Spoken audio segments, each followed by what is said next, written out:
Have you ever wondered what it felt like to watch the sky darken with the knowledge that survival depended entirely on what you did in the next few hours?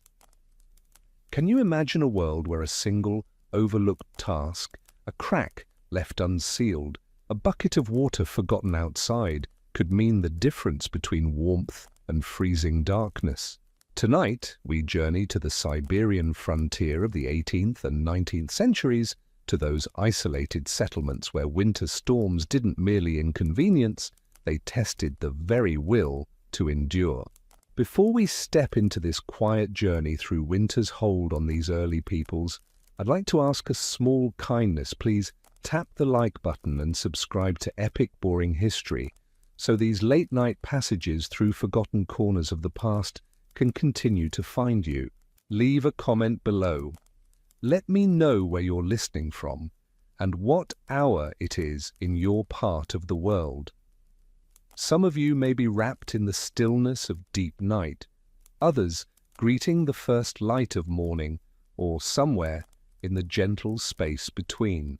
Now dim your lights if you can, perhaps turn on a soft fan for that soothing background hum, and let's settle together into tonight's quiet exploration of preparation, patience, and the human instinct to protect what matters most. We begin not with the storm itself, but with the moments before, the heavy silence, the changed light, the careful work of those who understood that winter offered no second chances. You wake before dawn to a silence that feels different. The usual sounds, the distant crack of ice on the river, the soft shuffle of animals stirring in their shelter, the whisper of wind through pine branches, have all gone still. This is not the peaceful quiet of a calm winter morning. This is the silence that comes before. You push aside the heavy fur that serves as your blanket and feel the cold air of the cabin touch your face like a warning. Your breath clouds immediately in the dim light filtering through the small ice-crusted window. The floor beneath your feet is earth packed hard as stone by months of freezing temperatures. You pull on layers, undergarments made of coarse wool, a long tunic of thick homespun cloth, trousers reinforced at the knees with leather patches sewn by your own hands during the endless dark evenings of the previous winter. Your fingers are already stiff, and you haven't even stepped outside yet. You flex them, willing warmth into the joints, knowing you'll need every bit of dexterity for what lies ahead. The cabin around you is small, perhaps 4 paces wide and 6 paces long. Its walls are logs chinked with moss and clay, some of which has crumbled away over the months, leaving thin gaps that admit needles of frigid air. The ceiling is low enough that you must duck slightly near the corners. Overhead, thick beams groan occasionally under the weight of snow that has accumulated since the last storm 3 weeks ago. You move to the hearth where last night's fire has burned down to a bed of coals glowing faintly orange in the gloom. Kneeling, you add kindling, thin strips of birch bark you collected months ago and dried near the fire, knowing that winter preparation begins long before winter arrives. The bark catches quickly, curling and blackening, releasing a scent both sweet and acrid. You add larger pieces, building the fire with practiced efficiency, not too fast, or the flames will consume the fuel too quickly, not too slow, or the cold will deepen its grip on the room. Around you, your family begins to stir. Your wife sits up slowly, pulling the sleeping furs around her shoulders. She doesn't speak yet. There's no need. You've both lived through enough winters to recognize the quality of this silence, the weight of the air, the way the light through the window has taken on a pale, metallic cast. Your children, 3 of them, ranging from 5 to 12 winters old, remain curled together in the sleeping alcove built into the wall. You let them rest a little longer. They'll need their strength soon enough. For now, the work falls to you and your wife, as it always has, as it always will. You move to the door, which is made of rough-hewn planks bound together with iron straps salvaged from a broken wagon wheel years ago. Before opening it, you pause, steeling yourself. Then you lift the wooden beam that bars it shut, set it aside, and pull. The door resists. Ice has formed along its edges overnight, but yields with a groan that seems too loud in the stillness. The cold that rushes in is immediate and profound. It's not the sharp, biting cold of a clear winter day, but something heavier, denser, as if the air itself has thickened. You step outside onto snow that comes up past your knees. The sky above is a uniform grey, but not the soft grey of ordinary overcast weather. This grey is low, pressing down, and it seems to have layers, lighter near the horizon, darker overhead, all of it motionless. There's no wind at all, which is perhaps the most unsettling thing. In winter, there's always wind on this frontier, howling across the endless white plains, rattling through the skeletal branches of birch and pine. But now, nothing moves. The settlement around you is a small cluster of cabins much like your own, perhaps a dozen in total, scattered across a clearing carved from the taiga forest. Smoke rises from a few chimneys in thin, straight columns that climb toward the grey ceiling of cloud and then seem to flatten out, spreading horizontally as if afraid to rise any higher. In the distance, the forest stands dark and dense, a wall of conifers so thick you cannot see more than a few trees deep. That forest stretches for hundreds of miles in every direction, broken only by frozen rivers and the occasional settlement like this one, each separated by days or weeks of travel through snow and cold. You are isolated here, profoundly so. If something goes wrong, if the storm brings more snow than your roof can bear, if your firewood runs out, if someone falls ill, there's no help coming. The nearest town is 4 days' journey by sleigh, in good weather, and good weather is no longer what you have. You scan the horizon, looking for any sign of change. The light is strange, almost luminous despite the heavy clouds, as if the snow on the ground is reflecting what little daylight penetrates from above, bouncing it back and forth until everything seems to glow with a faint, cold radiance. Movement catches your eye, a raven black against the grey, flying low and fast toward the forest. It disappears into the trees without a sound. Even the birds know they've already taken shelter. You turn your attention to the work at hand. First, the animals. They depend on you completely, and in return, they provide milk, eggs, warmth, and if necessary, food. The animal shelter is attached to the side of your cabin, accessible through an interior door that helps keep some of their body heat flowing into your living space. It's a practical arrangement born of necessity. In winter, animals and humans need each other to survive. You push open the connecting door and step into the dim, close space that smells of hay, dung, and the warm, slightly sour scent of animal bodies. Your horse, a sturdy mare with a thick winter coat, turns her head toward you. Her ears are pinned back slightly, and she stamps one hoof, a nervous gesture you've learned to read. Animals sense storms before humans do, some instinct in their blood alerting them to changes in air pressure, shifts in the Earth's magnetic field, or signals we've long forgotten how to perceive. You speak to her softly, running your hand along her neck. Her coat is rough and thick, matted in places with dried mud and old sweat. Beside her, the 2 goats huddle together, their yellow eyes watching you with that unsettling, horizontal pupilled stare. They're quiet now, but earlier you heard them bleating insistently, a sound that means only one thing. They're afraid. The chickens are in a wooden coop built into the corner, and they've gone completely silent. This morning, there was the usual clucking and rustling as they woke and began their endless search for food, but now they sit motionless on their roosts, feathers fluffed, small heads tucked down. You check their nesting boxes and find 3 eggs still faintly warm. You pocket them carefully, food that might matter in the days ahead. Your wife appears in the doorway with a wooden bucket. Together you begin the work of preparing the animals for what's coming. First, the bedding. You fork down thick layers of hay from the small loft above the stalls, spreading it deep on the floor. The more bedding, the more insulation from the frozen ground below. The animals will burrow into it and their body heat will be trapped in the straw, creating a pocket of relative warmth. You add dried leaves and pine needles scavenged from the forest floor before the first snows came, mixing them into the hay to add bulk and help absorb moisture. Water is next. You carry the bucket to the trough, a hollowed log that has frozen solid overnight, its surface a smooth sheet of ice.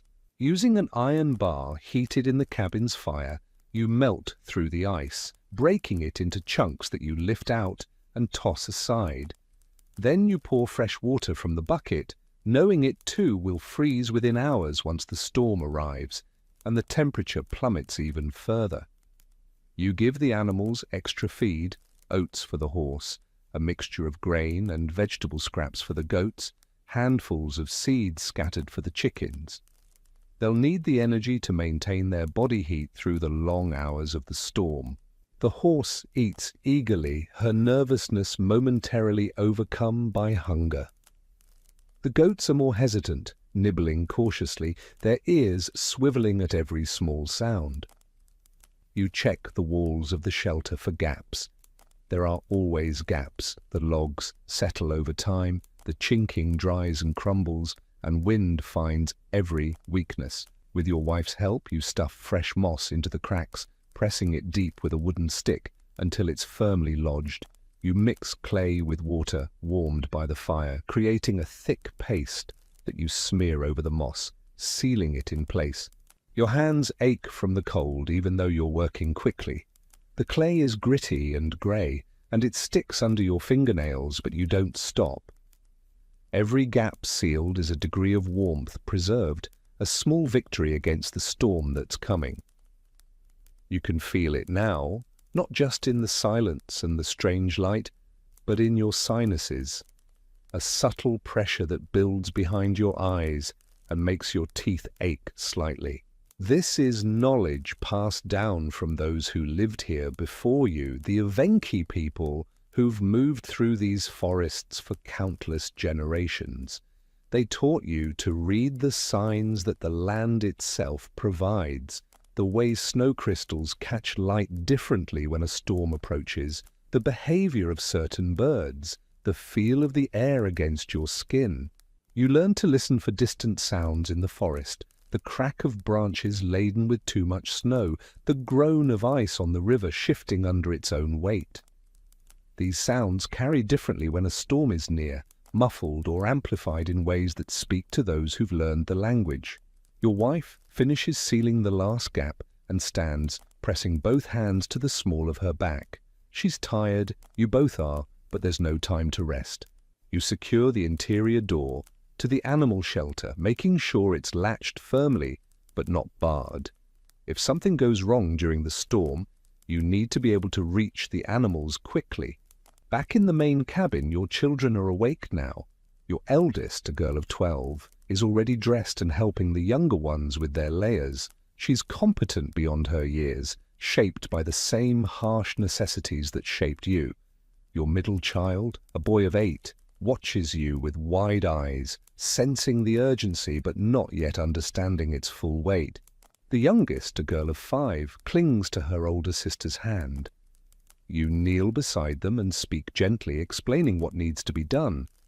They'll stay inside, helping their mother with indoor preparations while you handle the heavier work outside. Your eldest nods seriously, absorbing the responsibility. You pull on your outer layers, a long coat made of sheepskin, the wool turned inward for warmth, the leather exterior stiff with cold and age. Over that, a heavy cloak woven from the thickest wool, treated with fat to make it water-resistant.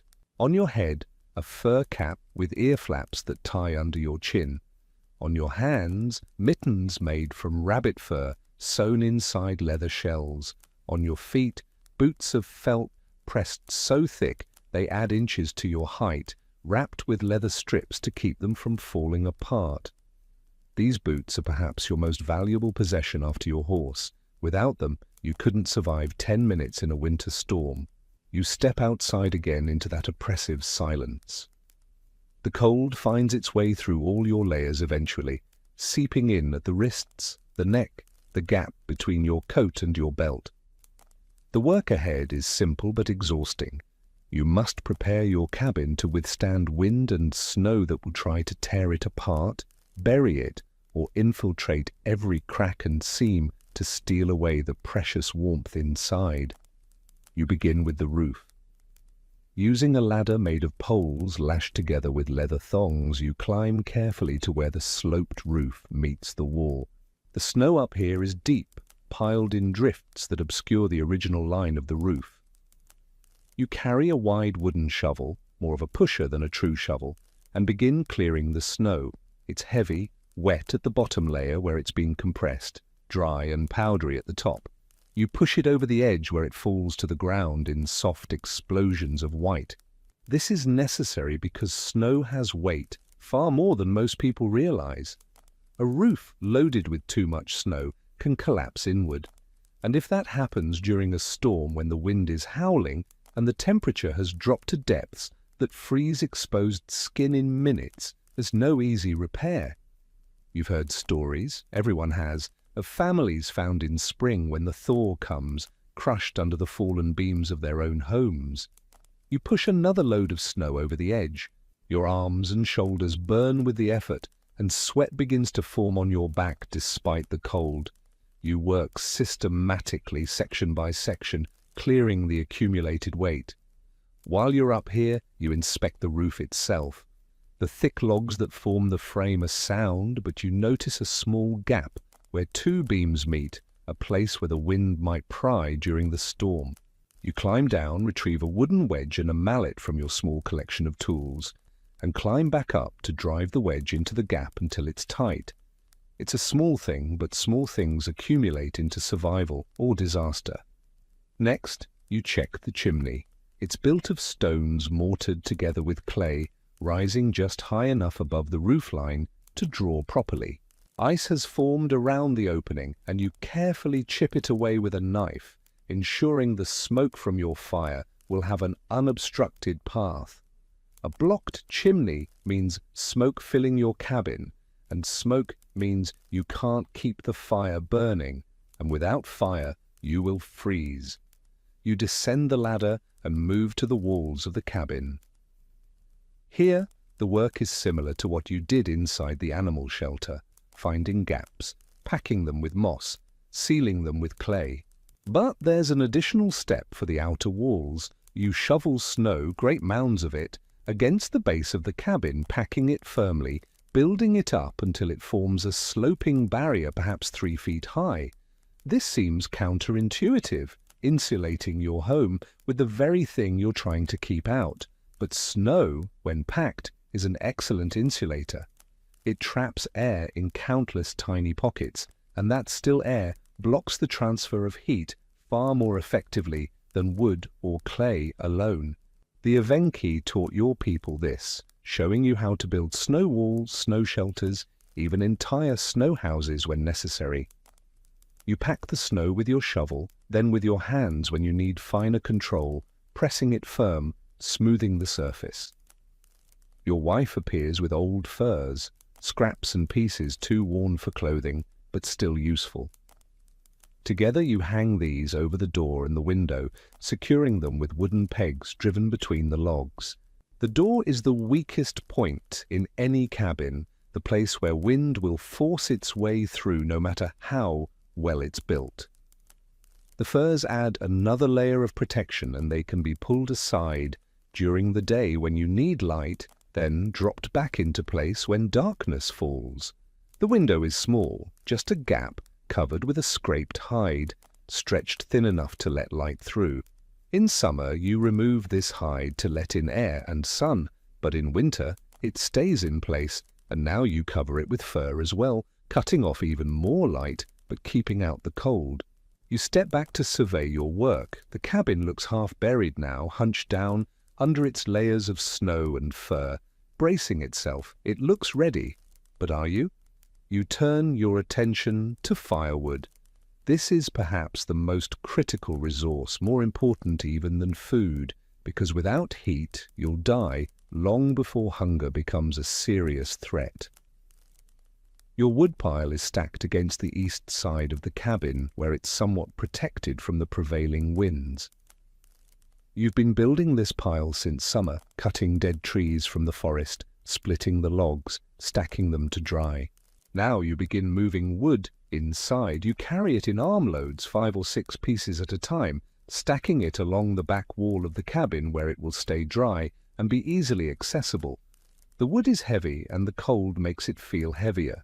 Each trip requires wading through knee-deep snow, bending to gather the wood, straightening while balancing the load, then shuffling carefully back to the door without dropping any pieces or falling. Your back begins to ache, your shoulders burn, you keep moving. Your wife joins you, carrying smaller loads, and together you transfer what you estimate to be 3 days' worth of wood into the cabin. 3 days is a guess, of course. The storm might last 1 day or 5. You might need to burn the wood sparingly, letting the fire die down to coals between feedings, or you might need to keep it roaring constantly if the temperature drops to the depths, where breath freezes and frost forms on the interior walls. You bring in more wood, erring on the side of caution. The cabin is growing crowded now, filled with firewood, extra hay for the animals, containers of water, tools brought in from outside, and your family huddled in the diminishing space. It smells of smoke, damp wool, animal musk, and human bodies. Not pleasant, but familiar, the smell of winter survival. You sort the firewood by type. The birch will burn hot and fast, good for getting a fire roaring quickly. The pine will catch easily and produce a lot of light, but won't burn as long. The thick logs of larch and fir will burn slowly and steadily, holding heat through the long hours of darkness. Near the hearth, you arrange kindling in a small basket, thin strips of bark, dried moss, splinters of resinous wood that will catch from a single spark. You check your fire-starting materials, a piece of flint, a steel striker, a bundle of char cloth made by charring scraps of linen in a sealed tin. These are precious items, and you keep them in a leather pouch that hangs from your belt at all times. Losing them could mean death. Your wife has been working on food preparation. She fills every container you own with water drawn from the well before it becomes inaccessible under snowdrifts, wooden buckets, clay pots, even hollowed-out gourds. Water that's inside will freeze too eventually if the fire goes out, but it can be thawed. Water outside will be buried under snow and impossible to reach. She brings in a bag of grain, dried fish hung from the rafters, a cloth sack of root vegetables stored in the small cold cellar dug beneath the cabin floor. These vegetables, turnips, beets, carrots, are wrinkled and soft, their flavor concentrated and earthy, but they're food, and they'll last. She sets a pot on the fire, adding water, barley, a piece of dried meat, and a handful of the root vegetables. The smell of cooking begins to fill the cabin, a comforting scent that momentarily pushes back the anxiety of preparation. You move outside one more time to check the settlement. Other families are engaged in similar work, shoving snow, carrying wood, securing doors and windows. Smoke rises from every chimney now, those straight vertical columns that still unsettle you with their stillness. You catch the eye of your nearest neighbor, an older man who's lived through more winters than you can count. He nods once, slowly. No words are needed. You both know what's coming. You both know what must be done.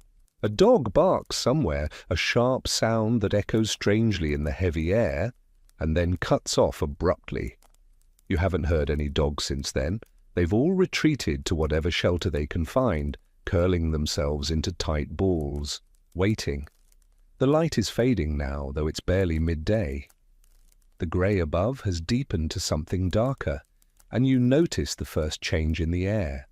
A faint stirring, not quite wind yet, just the suggestion of movement, a slight shift in the pressure against your face. It's beginning. You hurry back to your cabin. Inside, your family has gathered near the fire.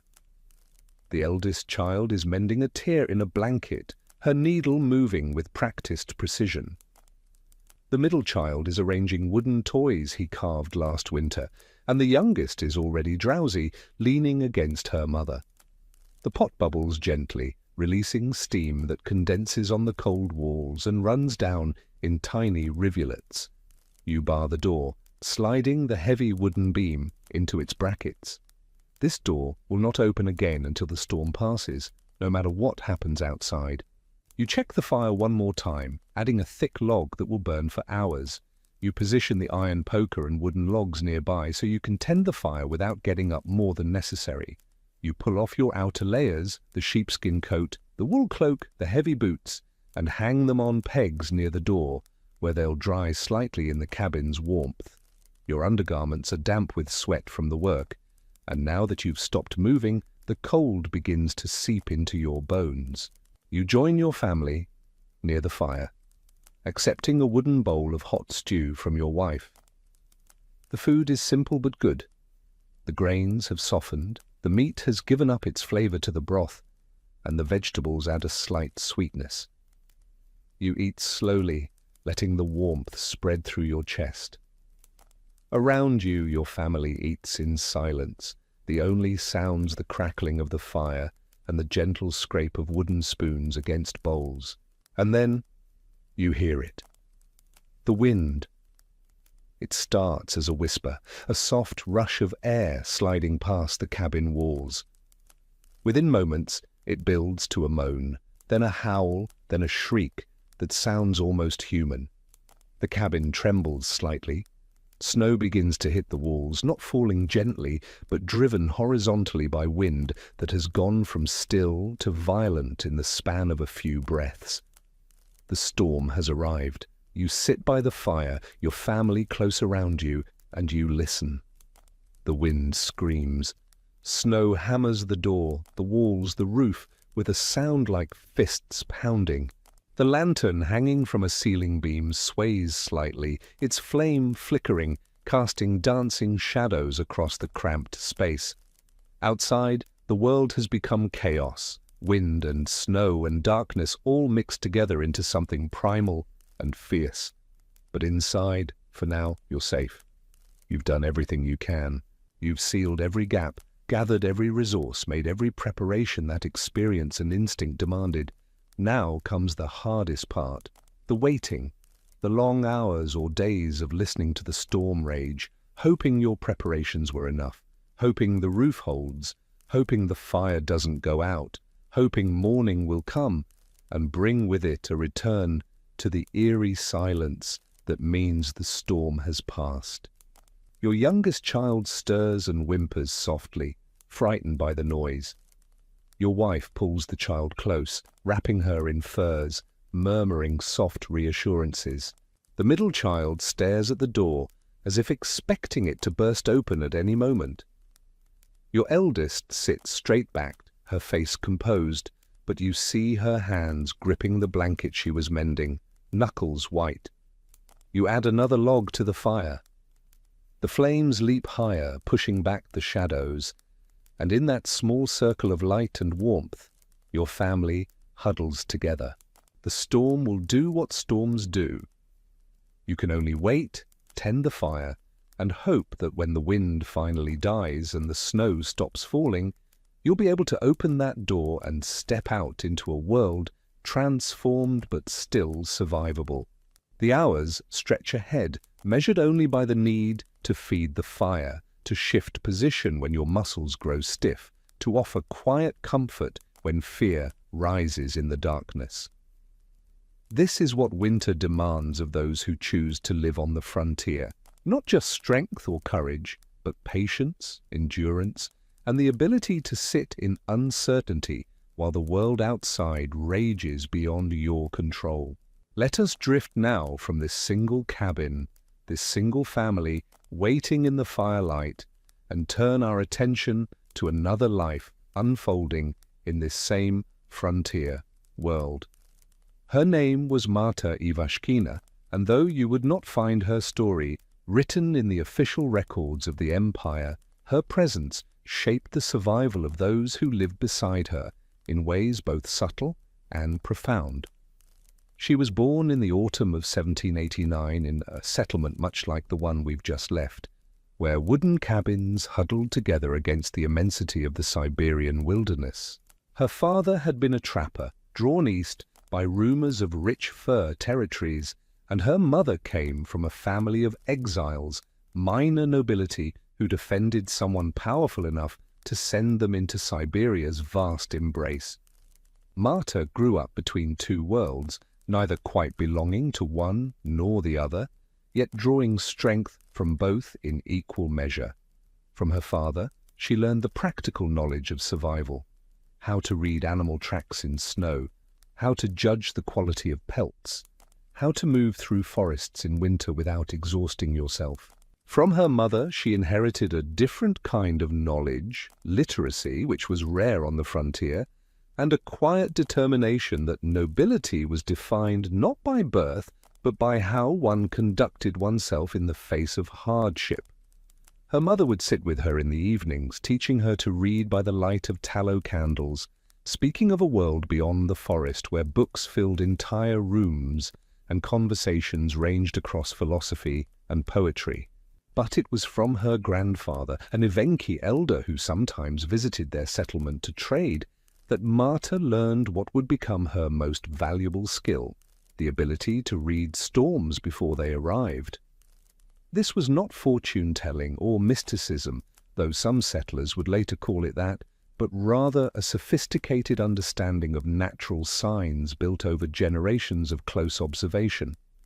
The old man appeared each winter, materializing from the forest with a bundle of furs and a small sled pulled by dogs whose eyes seemed to hold the same knowing quality as their masters. He spoke Russian haltingly, mixing it with his own language, and most of the settlers found his presence unsettling, his face weathered to the texture of old leather, his eyes holding a distance that suggested he saw things others couldn't. But Marta, even as a small child, was drawn to him with an intensity that puzzled her parents. She would sit quietly while he worked, watching as he repaired snowshoes or carved small figurines from pieces of wood, her young eyes tracking every movement of his gnarled hands. And he, perhaps recognizing something in her attention, a quality of focus that went beyond childish curiosity, began to teach her. He taught her to feel changes in air pressure through the ache in her sinuses and joints, explaining in his broken Russian how the body itself became an instrument for reading the sky's intentions. He taught her to watch how smoke rose from chimneys and how quickly frost formed on metal surfaces left outside, demonstrating how these simple observations could reveal the invisible movements of air masses and approaching weather systems. He taught her the behavior of animals before storms, how horses would refuse to settle, how dogs would become either agitated or eerily calm, how birds would fall silent in a way that felt different from their usual evening quiet. He taught her to listen to the forest itself, standing with her at the edge of the settlement in the deep cold of winter afternoons. Trees make sounds as they prepare for storms, he explained. Subtle creaks and groans as the wood contracts in dropping temperatures, small cracks as ice forms in crevices. The river ice speaks too, he said, shifting and settling in response to pressure changes in the air above, its voice carrying across the frozen landscape like a conversation in a language most people had forgotten how to understand. These sounds carry differently depending on what's coming. Short, sharp reports mean brief cold. Long, rolling groans mean sustained storms. Marta absorbed all of this with the seriousness of a child who understands instinctively that she's being given something precious, something that could not be found in books or learned in classrooms. By the time she reached her teenage years, she could predict storms with an accuracy that occasionally unnerved her neighbors, though she learned quickly not to speak of it too openly, lest she be labeled strange or worse. She would mention casually that a storm was coming in 2 days, and 2 days later the sky would darken and the wind would rise with the exact timing she had anticipated. She never made a show of this knowledge. It was simply something she knew, the way others knew how to bake bread or build a fence, a practical skill among many practical skills that frontier life demanded. When Marta was 19, she married a young man named Pyotr Ivashkin, whose family had arrived in the settlement 3 years earlier from a village further west. He was a woodworker, skilled at building and repair, and their marriage was built on mutual respect and the practical understanding that survival required partnership rather than romance, though affection grew between them steadily over time. They had 4 children over the next 7 years, 2 sons and 2 daughters, each arriving with the regularity that characterized frontier families where children were both blessing and necessity. Life settled into the rhythms of frontier existence, long, dark winters followed by brief, intense summers of frantic activity, the eternal cycle of preparation and endurance that defined this harsh place. Then, in the winter when Marta was 26 years old, Pyotr died, and the carefully constructed life they'd built together collapsed with stunning swiftness. It happened quickly, an illness that began with chills and fever and ended 3 days later, despite everything Marta tried to do, despite the poultices and teas and desperate prayers that meant nothing to the fever that consumed him. She found herself alone with 4 children, the youngest barely walking, in the middle of a Siberian winter where temperatures dropped low enough to freeze the moisture in your breath before it could dissipate. The settlement helped, as settlements do when death visits, bringing food, offering to take the children temporarily, suggesting she might want to return to her mother's distant relatives in the West, where life was supposedly easier, though no one knew this for certain. But Marta had no interest in leaving, recognizing that starting over elsewhere with 4 small children and no resources would likely prove harder than staying in a place where at least she was known. This place, harsh as it was, had become her home in ways that transcended comfort or convenience. She knew its rhythms, its dangers, its subtle generosities, where berries grew in summer, which trees provided the best firewood, how the land changed with the seasons. She knew when storms were coming, and that knowledge, she understood, was worth more than distant family connections or the uncertain charity of strangers who might view her children as burdens rather than blessings. She kept her household together through that winter and the next, drawing on reserves of strength she hadn't known she possessed. She bartered her labor, sewing, preserving food, teaching children to read, for the resources she needed, establishing a complex web of mutual obligations that served in place of currency. Her own children grew quickly, shaped by necessity into competence that would have seemed remarkable in gentler circumstances.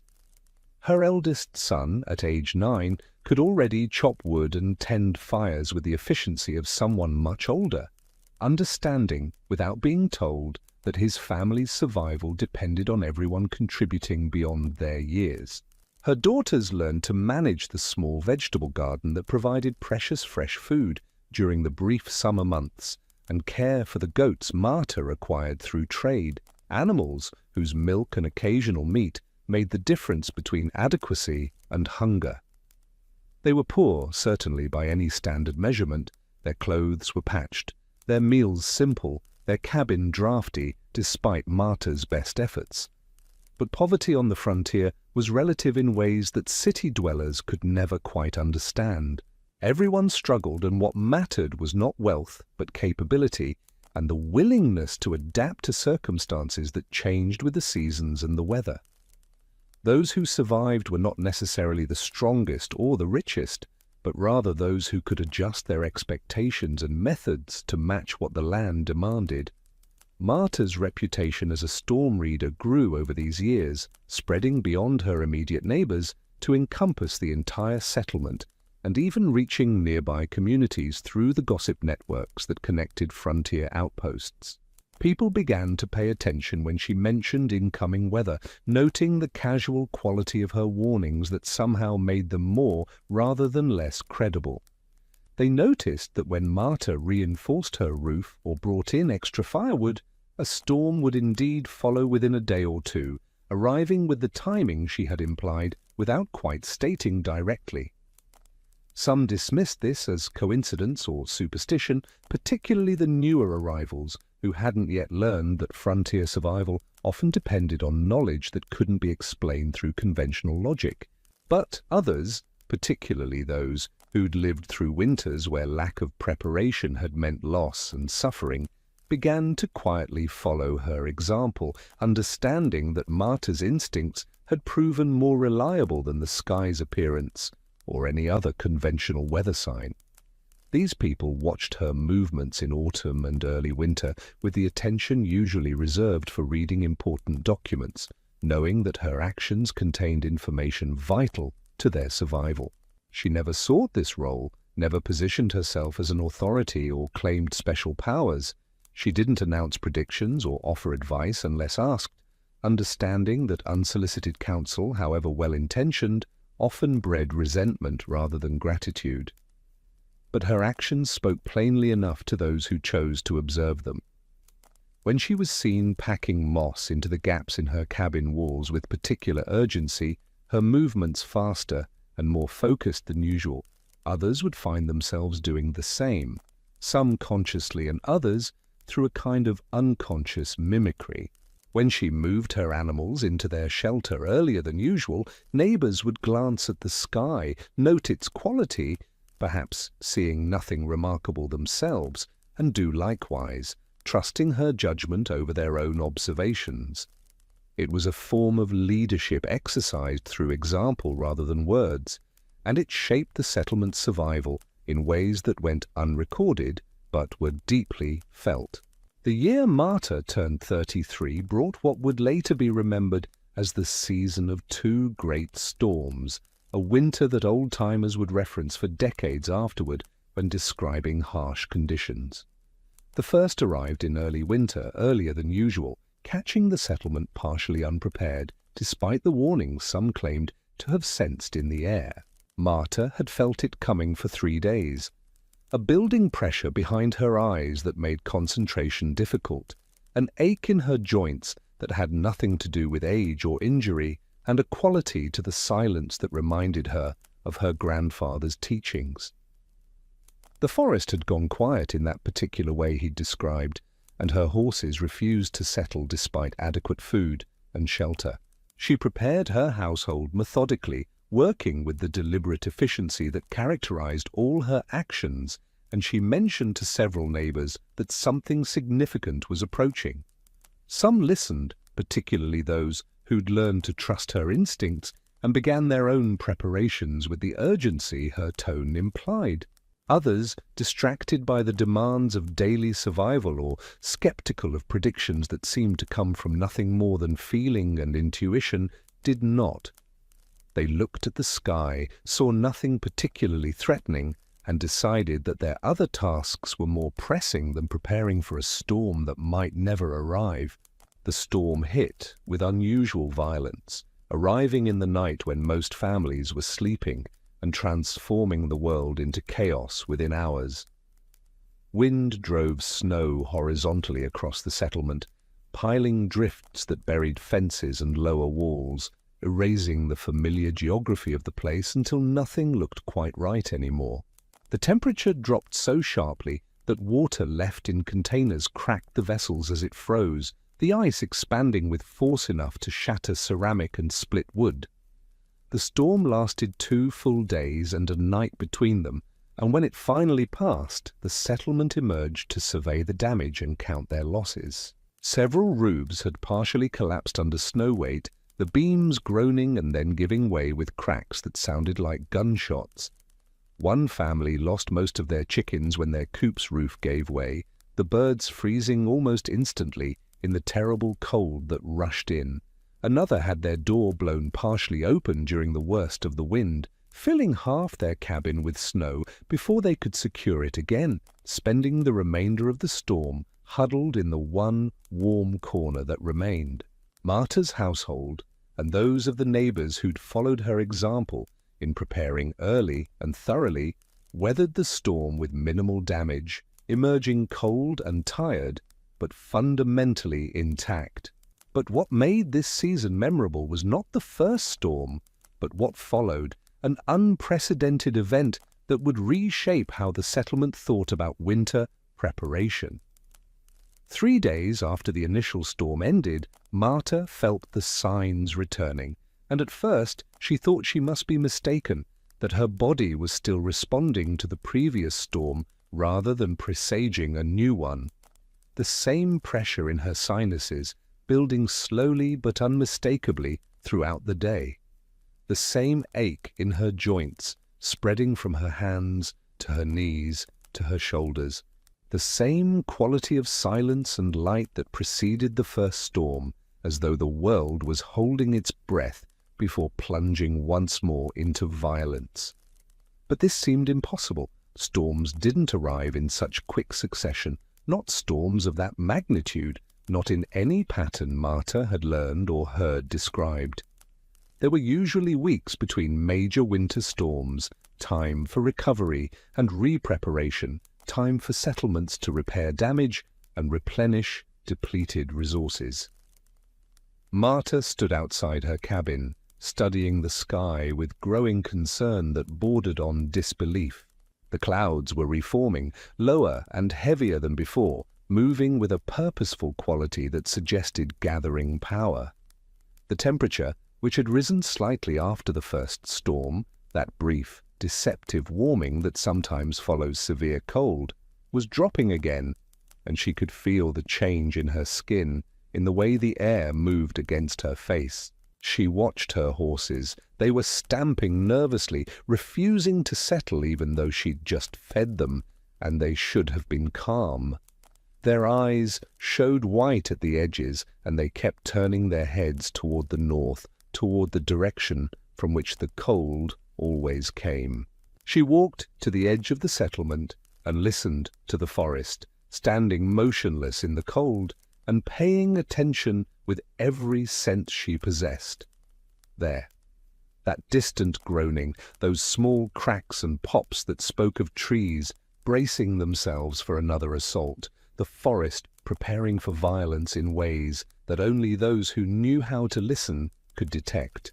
Another storm was indeed coming, and it would arrive soon, perhaps within a day, perhaps sooner.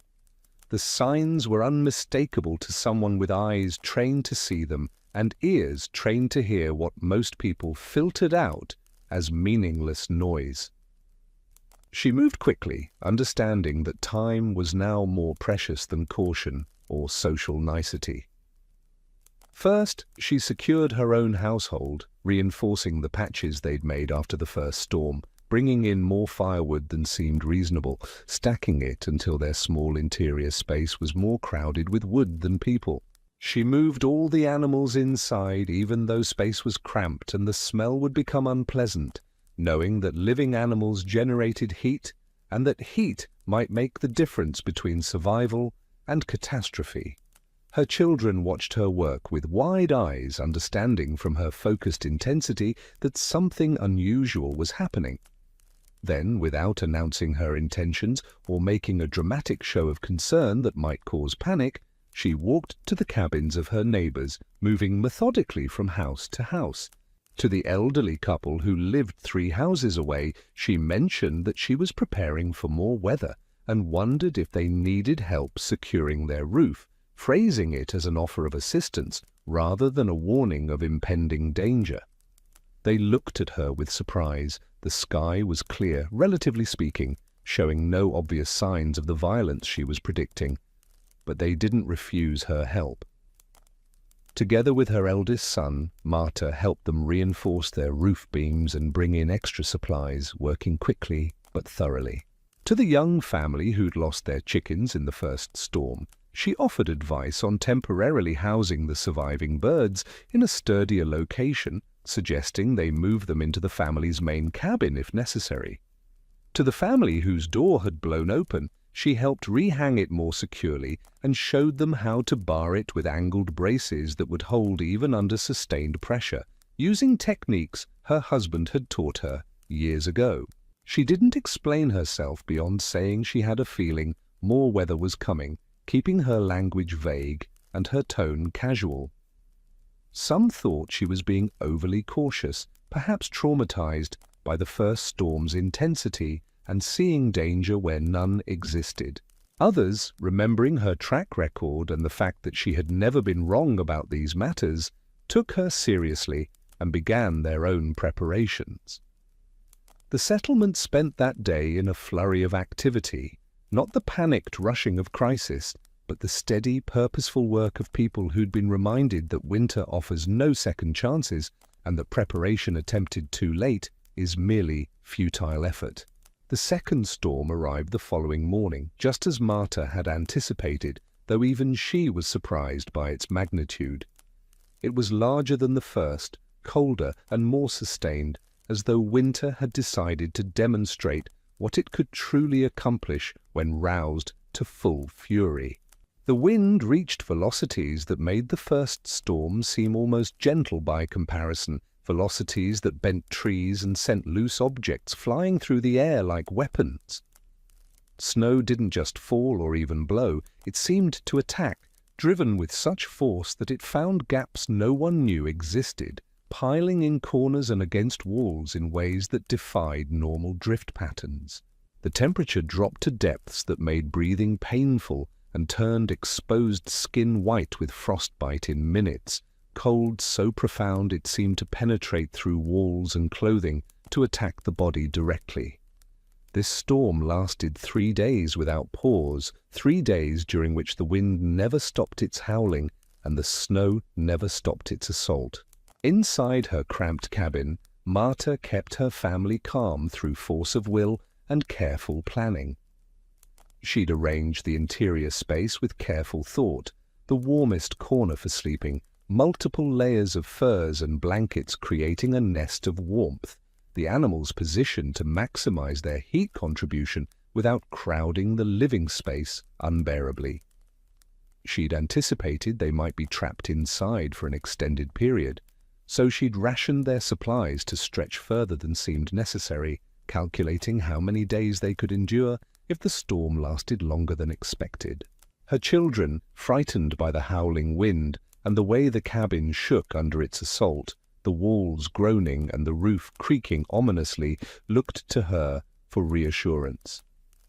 She gave it not through false optimism or cheerful lies, but through steady competence, maintaining the fire at exactly the right level, neither wasting wood nor allowing the temperature to drop, preparing simple meals on schedule, telling stories during the long, dark hours. She projected a calm certainty that they would endure, and her children, reading her demeanor the way she read the weather, believed her and took comfort. On the second day of the storm, when the wind was at its worst, and the cabin trembled under sustained gusts that seemed determined to tear it from its foundation, her eldest daughter asked if the roof would hold. The girl's voice was small, almost lost in the storm's roar, but the fear in it was unmistakable. Marta paused in her work. She was mending a tear in a blanket by the firelight, using careful stitches to extend its useful life, and considered the question seriously. She listened to the sounds the cabin was making, the creaks and groans of wood under stress, each sound telling her something about the structure's condition. She looked at the ceiling beams, noting how they flexed slightly, but didn't crack, how the joints held despite the pressure. "It will hold," she said finally, with a conviction that came from knowledge rather than hope, and her certainty made it true in a way that mere hope could not have done. Her confidence came from preparation, from knowledge, from having done everything possible to ensure survival. She had reinforced those beams herself, had checked every joint, had done the work that now made the difference between safety and disaster. The storm would do what storms do, indifferent to human suffering or desire, but she had done what humans could do, and the intersection of those two efforts would determine the outcome. On the third day, the wind began to ease, its fury gradually spending itself like a tantrum running its course. The howling diminished to a moan, then to a whisper, then to silence, that terrible, beautiful silence that meant the storm had passed and they had survived. That silence felt strange after 3 days of constant noise, almost louder in its way than the storm had been. Marta waited several hours after the wind stopped before attempting to open the door. Storms sometimes have a final surge, a last attempt to catch the unprepared, and she had learned patience through hard experience. But eventually she unbarred the door and pushed, using her shoulder to apply force. It didn't move, not even slightly, as though the door had become part of the wall. Snow had piled against it during the storm, and now it was blocked completely, the drift compressed by wind into a density approaching ice. She pushed harder, and her eldest son joined her, and together they forced it open a few inches, then a foot, then wide enough for Marta to slip through sideways. Outside, the world had been transformed into something alien and beautiful and terrible all at once. Snow had buried the settlement under drifts that reached above the cabin windows, erasing familiar landmarks and rendering the geography strange. The sky was clear now, a brilliant blue that hurt to look at after 3 days in dim firelight, and the sun reflecting off the snow was blinding. The cold was profound. The storm had dragged Arctic air down from the north, and now that air sat heavy and still over everything, cold so intense it seemed to stop time itself. Marta could feel her breath freezing in her nostrils as she inhaled, tiny crystals forming in the delicate membranes. She made her way to the nearest neighbor's cabin, wading through snow that came up to her waist, each step requiring effort that left her breathing hard. Their chimney was still smoking, a good sign, meaning the family had survived and maintained their fire. She called out and heard a muffled response from within, voices that held relief and exhaustion in equal measure. They were alive, trapped like her, but alive, and she felt a surge of gratitude that surprised her with its intensity. She moved from cabin to cabin, checking on each household, calling out and waiting for responses, noting which chimneys showed smoke and which didn't. Most had survived with varying degrees of hardship. Some were in good condition, others were suffering but alive, a few had lost animals or sustained damage, but remained intact as families. But 3 cabins showed no smoke, no signs of life, and Marta felt her heart sink, even as she maintained her outward calm. Marta organized the able-bodied to dig out those houses first, understanding that every minute might matter if people were trapped inside without heat. In 2 of them, they found families alive, but in desperate condition. Their firewood had run out on the 2nd day of the storm, and they'd huddled together in the dark and cold, burning furniture and anything else that would combust to create brief moments of warmth before the cold closed in again. They were suffering from exposure and frostbite, fingers and toes gone white and numb, but they would recover with time and care. The 3rd cabin was silent for a different reason, and Marta knew what they would find before they finished digging.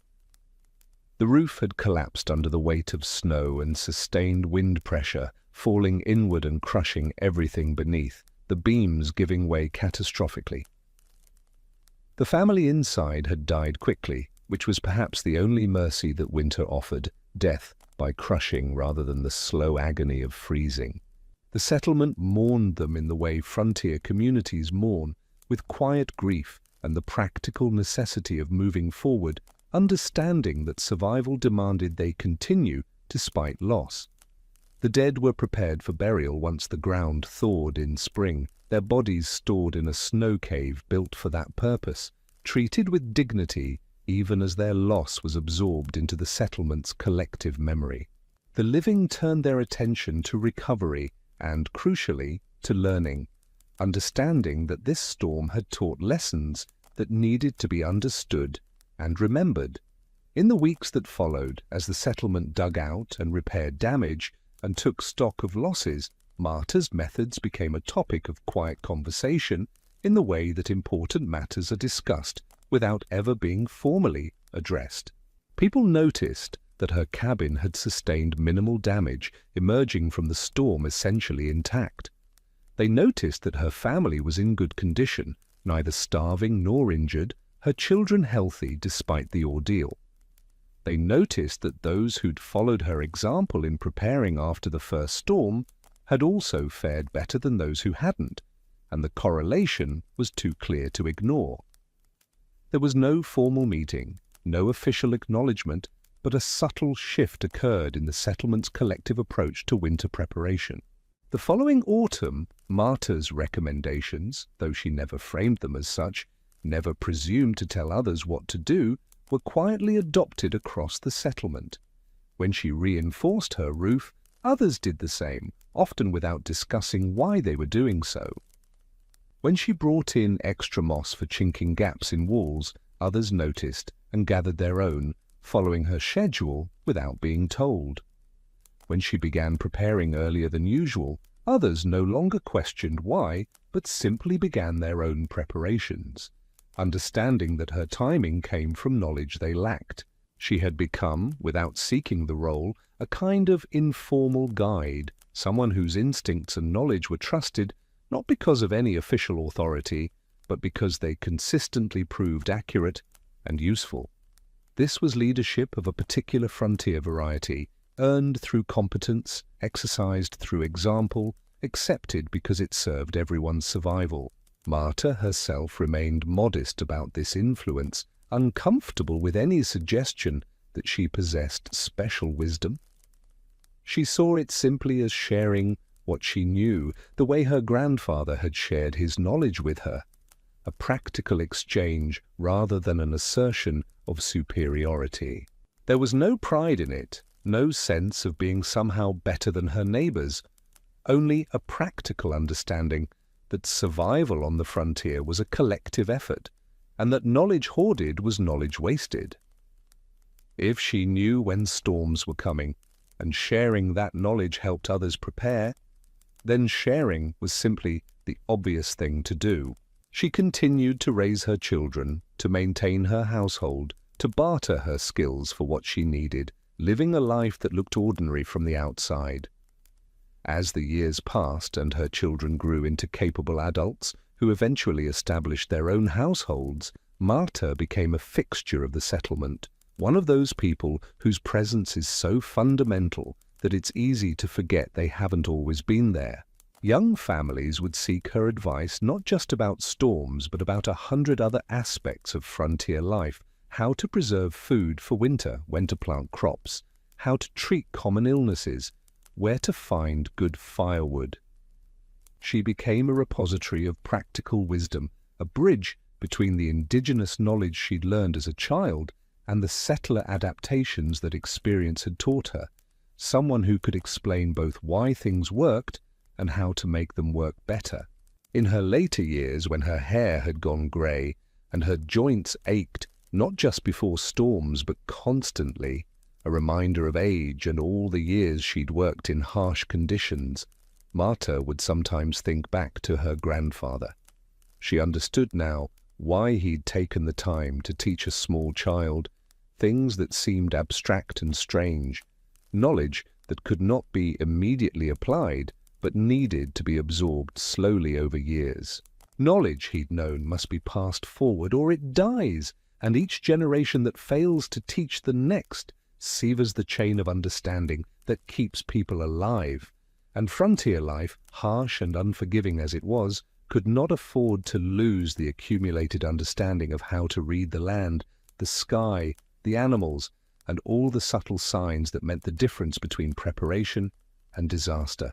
She taught her own grandchildren in turn, taking the same patient approach her grandfather had used with her. She taught them to watch the sky, to listen to the forest, to pay attention to how animals behaved when change was coming, trying to instill in them the same quality of focused attention she had developed. She taught them that storm preparation began long before storms arrived, in summer when you gathered materials, in autumn when you reinforced and repaired, in the first cold weeks of winter when you established routines and checked supplies. She taught them that survival was not dramatic or heroic, but consisted of small, careful actions repeated with consistency and attention, the unglamorous work that kept people alive when drama would have killed them. Marta died in the spring of 1854 at the age of 65, which was considered quite old for the frontier, where most people died younger from accidents, illness, or the simple accumulated toll of harsh conditions. She passed quietly in her sleep, having spent the previous day working in her garden, preparing the soil for planting, doing the work that marked the transition from winter to the growing season.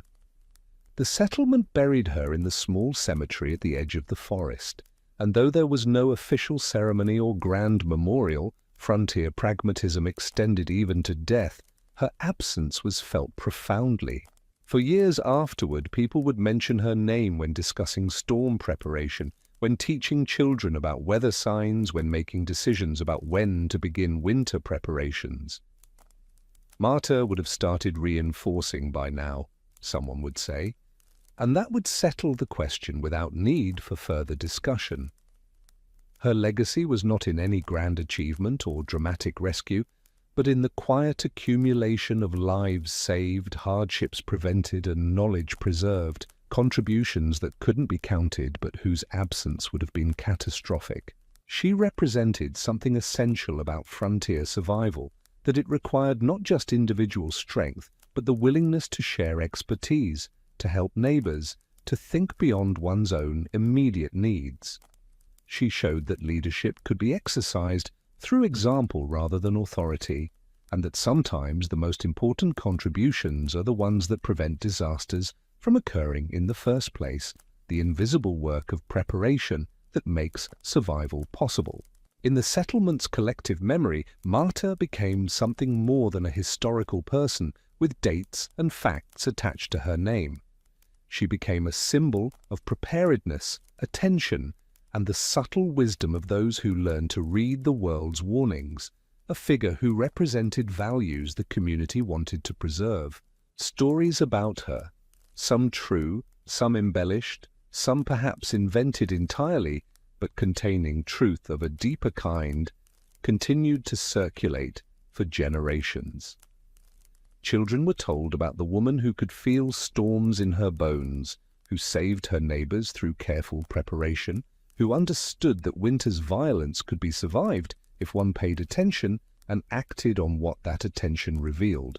And in this way, Marta's life, quiet and unrecorded by official histories, nonetheless shaped the future of this frontier settlement, and perhaps others beyond it.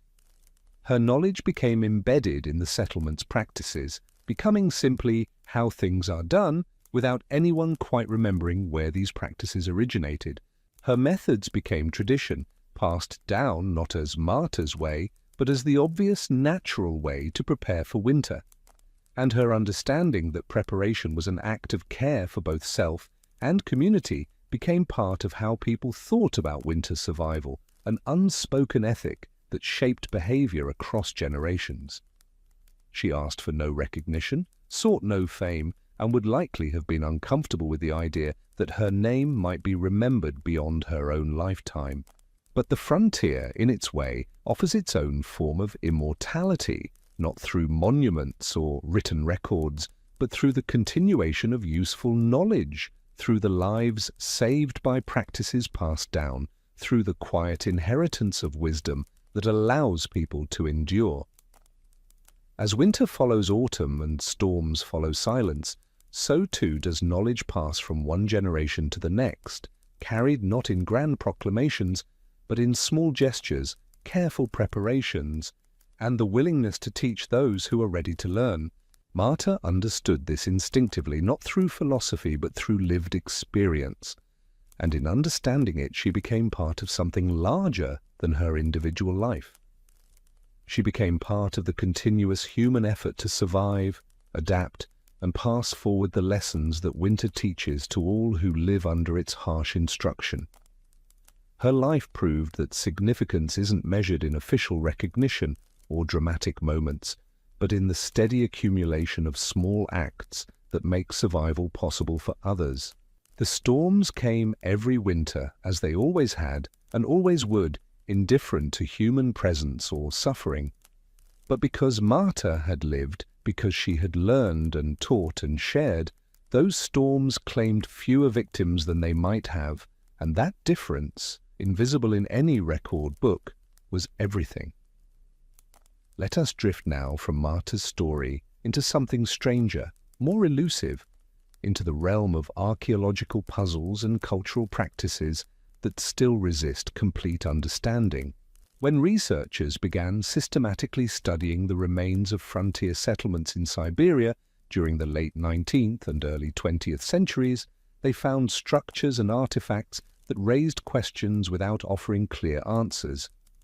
These discoveries emerged slowly, often by accident, accumulating over decades like snowfall that gradually reveals the shape of what lies beneath. A farmer ploughing a field would uncover foundation stones arranged in patterns that seemed purposeful but inexplicable, their geometry suggesting intention without revealing meaning. A hunter, sheltering in abandoned ruins, would notice markings on walls that didn't match any known writing system or decorative tradition, symbols that seemed to hover between language and ornament.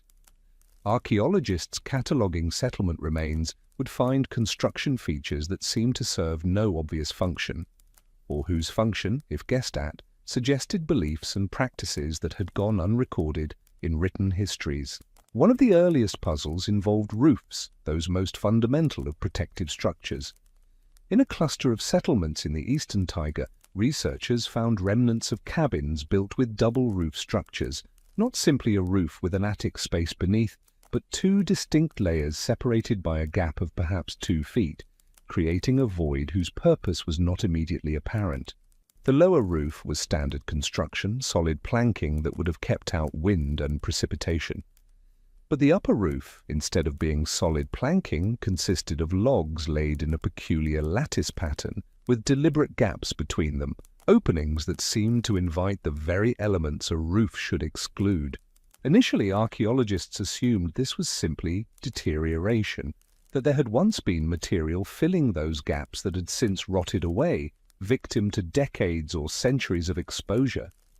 But chemical analysis of the wood showed no evidence of attachment points for additional materials, no nail holes or mortise joints that would have secured now vanished components. The gaps appeared to be intentional, designed into the structure from the beginning.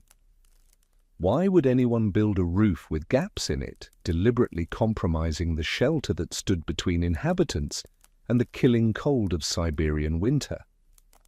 The obvious concern would be that snow would filter through, accumulating between the two roof layers and adding weight without providing insulation, creating a burden that served no purpose. But excavations revealed that the space between roof layers contained evidence of controlled burning, scorch marks, ash residue, and the remains of what appeared to be carefully arranged combustible materials, suggesting fires had been deliberately set in this unlikely location. It seemed that inhabitants had occasionally lit small, controlled fires in the space between their roof layers, transforming dead air space into something actively heated.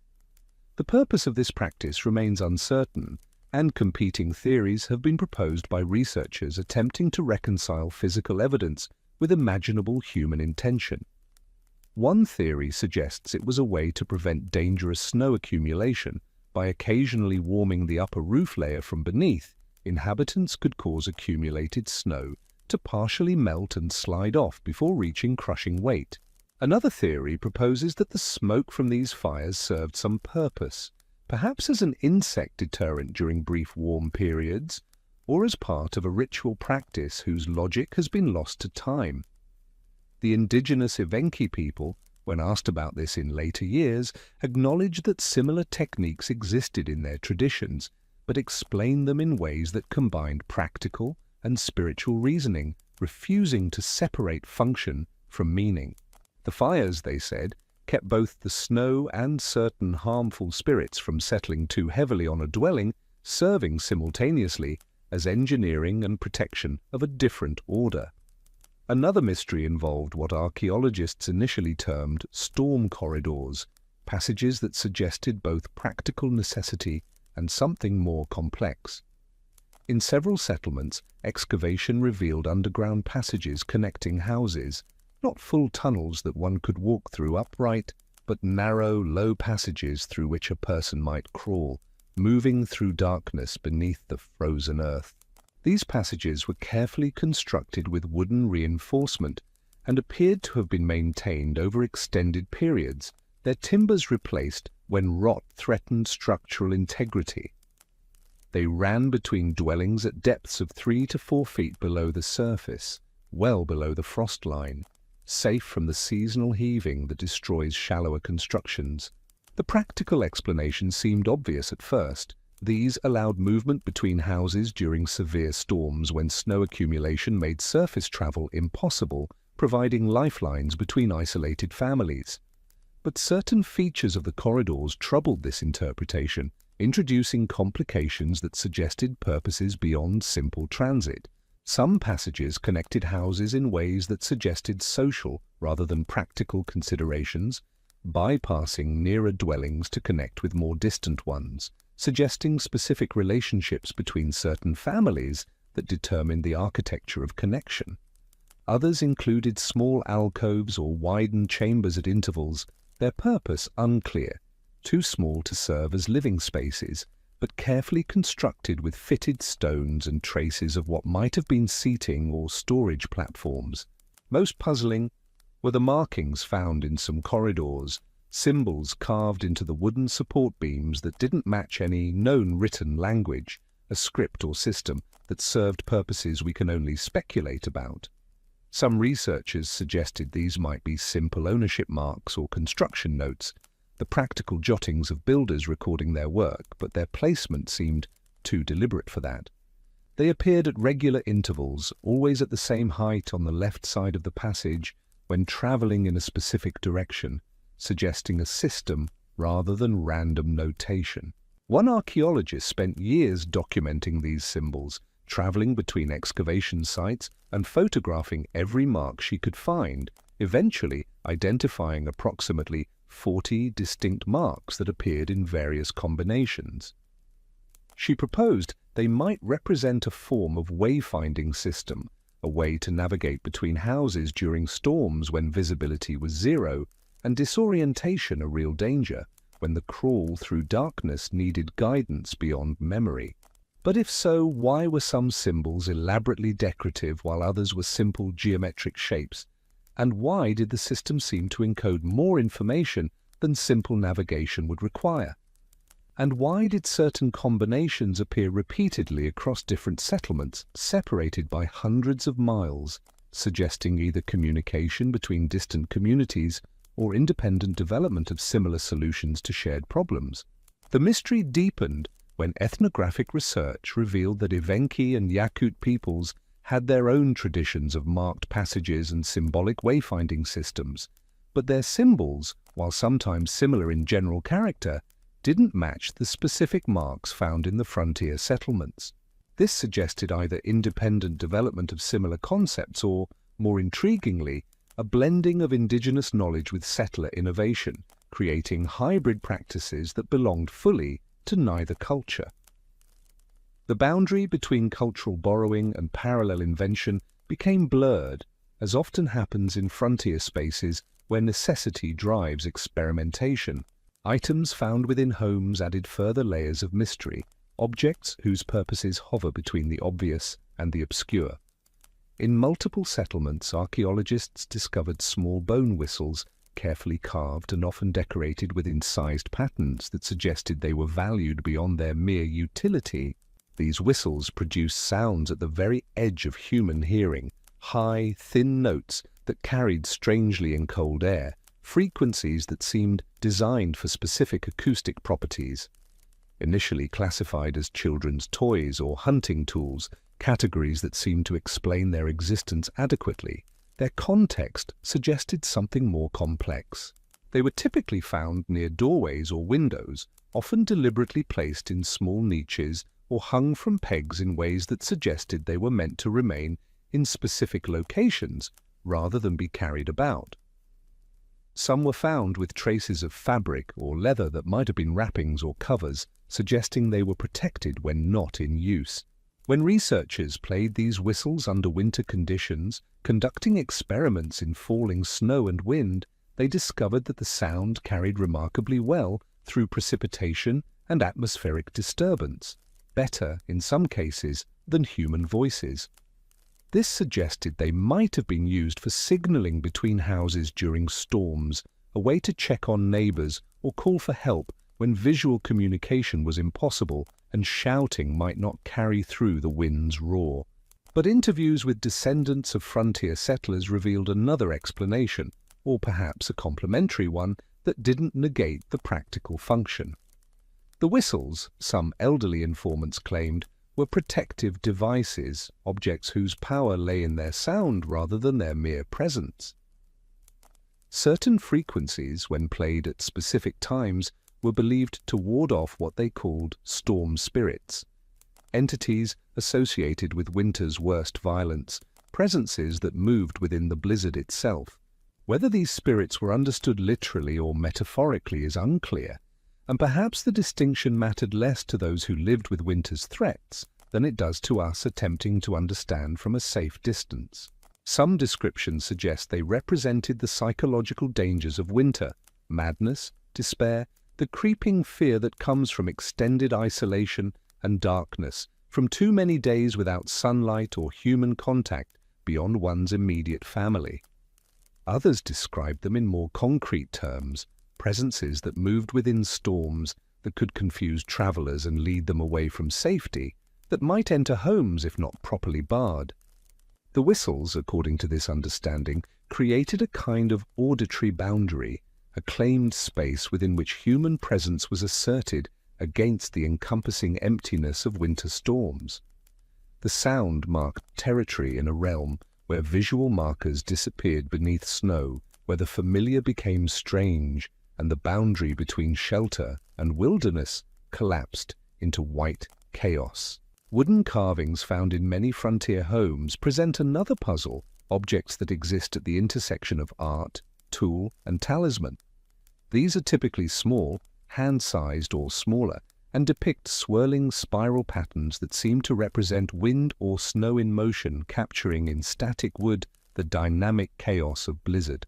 They're carved with considerable skill, often from single pieces of dense wood like birch or larch, and show evidence of repeated handling.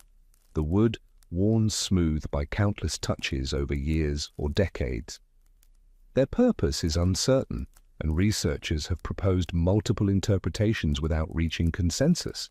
Some researchers categorize them as folk art, decorative objects created during long winter evenings when outdoor work was impossible and hands needed occupation. But their consistent placement near doorways and windows, and the fact that they're often found embedded in walls or fitted into specially carved niches, suggests they served some function beyond decoration. One theory proposes they were teaching tools, physical representations of storm patterns used to educate children about how wind and snow move, how to read the shapes of drifts, how to predict where accumulation would be heaviest.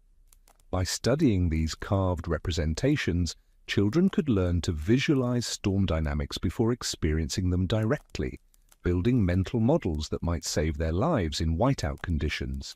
Another interpretation, drawn from indigenous traditions and the testimony of those who maintained connections to older ways of knowing, suggests they served as focal points for meditation or visualization. By contemplating the carved spirals during the long darkness of winter, inhabitants could maintain psychological balance, reminding themselves that storms, however chaotic they seemed, followed patterns and would eventually end. Perhaps most intriguing are the markings found on doorways and window frames in numerous settlements, symbols that appear with such frequency that they clearly represent some common practice. These consist of symbols etched or carved into wood, lines, circles, crosses, and more complex geometric patterns that sometimes combine multiple elements into composite signs whose meaning eludes modern interpretation. They appear with such regularity that they clearly represent some common practice, yet their meaning remains elusive, resistant to the kind of systematic analysis that has decoded other historical symbol systems. The patterns vary between settlements and even between individual homes, suggesting personal or family-specific systems rather than a unified cultural practice that could be learned and applied universally. Some show clear weathering patterns indicating they were carved shortly after construction and then left exposed to the elements for years, accumulating the patina of time. Others appear fresher, suggesting they were periodically renewed or added to over time, maintained as an ongoing practice rather than a single act of inscription. Chemical analysis has revealed that some were originally filled with pigments, red ochre, charcoal black, even traces of blue derived from certain minerals, though these colors have long since faded, leaving only the carved channels as evidence. The use of color suggests these markings were meant to be visible, to catch the eye, and perhaps the attention of forces beyond the human. The indigenous peoples of the region have their own traditions of protective markings, symbols carved or painted, to ward off harm or invoke beneficial influences. Some of the frontier symbols show clear similarities to Evenki and Yakut designs, suggesting direct transmission of knowledge or at least observation and adoption of practices that seemed effective. But many don't match any known indigenous patterns, suggesting either innovation by settlers or the preservation of European folk practices that had been carried east, traveling across continents in the memories of migrants. When pressed to explain these markings, elderly descendants of frontier families offer varied interpretations that sometimes contradict each other, suggesting that even within the culture that created them, meanings may have varied or evolved. Some say they're blessings or prayers, physical manifestations of hope that the structure will endure, that those who shelter within will be protected from harm. Others describe them as measurements or records, marking the height of past snowdrifts or the dates of significant storms, creating a historical archive carved into the very structure of home. Still others admit uncertainty, saying only that their grandparents carved them because their own grandparents had done so, and that it felt wrong not to maintain the practice even if its original meaning had been forgotten. This transmission of form without content, of practice without full understanding, is common in folk traditions and suggests that the act itself carried meaning beyond any specific interpretation.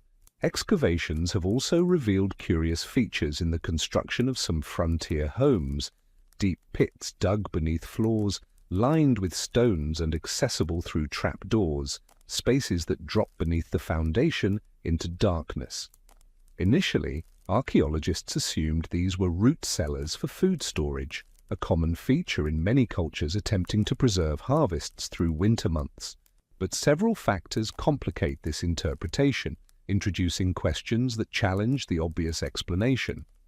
First, many of these pits show little evidence of having been used for food storage. No remains of vegetable matter, no traces of the oils or minerals that would leach from stored foods over time, staining stone and wood. Second, some are too small to serve as effective storage spaces, barely large enough for a person to crouch in, offering insufficient volume for meaningful quantities of provisions. Third, they're often located in strange places, not near the hearth or in corners where they'd be easy to access, but in the center of the room or near doorways, positions that would make them inconvenient for regular use as storage. One researcher has proposed that these might have been emergency shelters, spaces where inhabitants could take refuge if the main structure caught fire or if the roof collapsed during a storm, providing a protected void below the level of danger. The pit would be below the level of smoke and falling debris, and its stone lining would provide some protection from heat and impact, potentially saving lives in catastrophic situations. But this doesn't explain why many show evidence of regular use: worn edges on the stone lining, soot marks suggesting small fires had been lit within them, and in some cases deliberately smoothed surfaces suggesting people spent time sitting or lying there. The pattern of use suggests not emergency but routine, something practiced regularly rather than reserved for crisis. Another interpretation draws on indigenous practices of creating below-ground spaces for spiritual purposes, places of retreat, meditation, or connection with earth spirits, spaces where the boundary between physical and spiritual reality might become permeable. The Evenki tradition includes practices of seeking visions or guidance by spending time in confined, dark spaces during winter, allowing sensory deprivation and cold to alter consciousness. Supporting this theory is the fact that some pits contain small carved niches in their walls, suitable for holding candles or small objects, and a few show traces of what might have been deliberate decorations. Scratched patterns or arrangements of stones that seem purposeful rather than random suggest these spaces were prepared with care, that time was spent making them into something more than mere holes in the ground. Cultural beliefs about storms themselves present another area of fascinating ambiguity, where practical knowledge shades into something that might be called mythological understanding. Written records from frontier settlements are sparse and focus mainly on practical matters: harvests, trade, births, and deaths, the accounting of survival rather than the recording of belief. But fragments of letters, occasional diary entries, and later oral histories reveal a complex relationship between settlers and winter storms that combined practical respect with something approaching mythological understanding, treating weather as something with agency and intention. Storms were not simply weather events but presences, entities with something like personality or intent, actors in the drama of winter survival rather than mere circumstances to be endured. Different storms had different characters, and experienced settlers claimed to recognize these differences. This storm would be brief but violent, that one would be long but less intense, another would bring not just snow but a particular quality of cold that seemed to penetrate differently. These weren't merely practical distinctions based on meteorological observation, but carried emotional or spiritual weight, as if storms possessed qualities beyond the measurable. Some storms were described in neutral terms, as natural events to be endured with the same patience one might apply to any challenge. Others were spoken of with language that suggested agency, storms that sought out the unprepared, that tested the community, that came with purpose, as if winter itself was conscious and making choices about whom to spare and whom to claim. Whether this language was metaphorical or reflected genuine belief in some form of storm consciousness is difficult to determine from fragmentary records, and perhaps the distinction didn't matter much to those using such language. The indigenous peoples of the region had their own storm traditions, often personifying winter weather as entities that could be appeased, negotiated with, or at least acknowledged through proper ritual, treating relationship with weather as relationship with beings rather than mere response to conditions.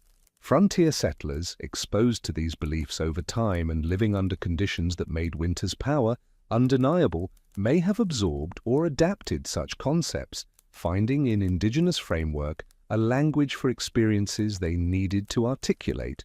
Or they may have brought their own folk beliefs from European traditions.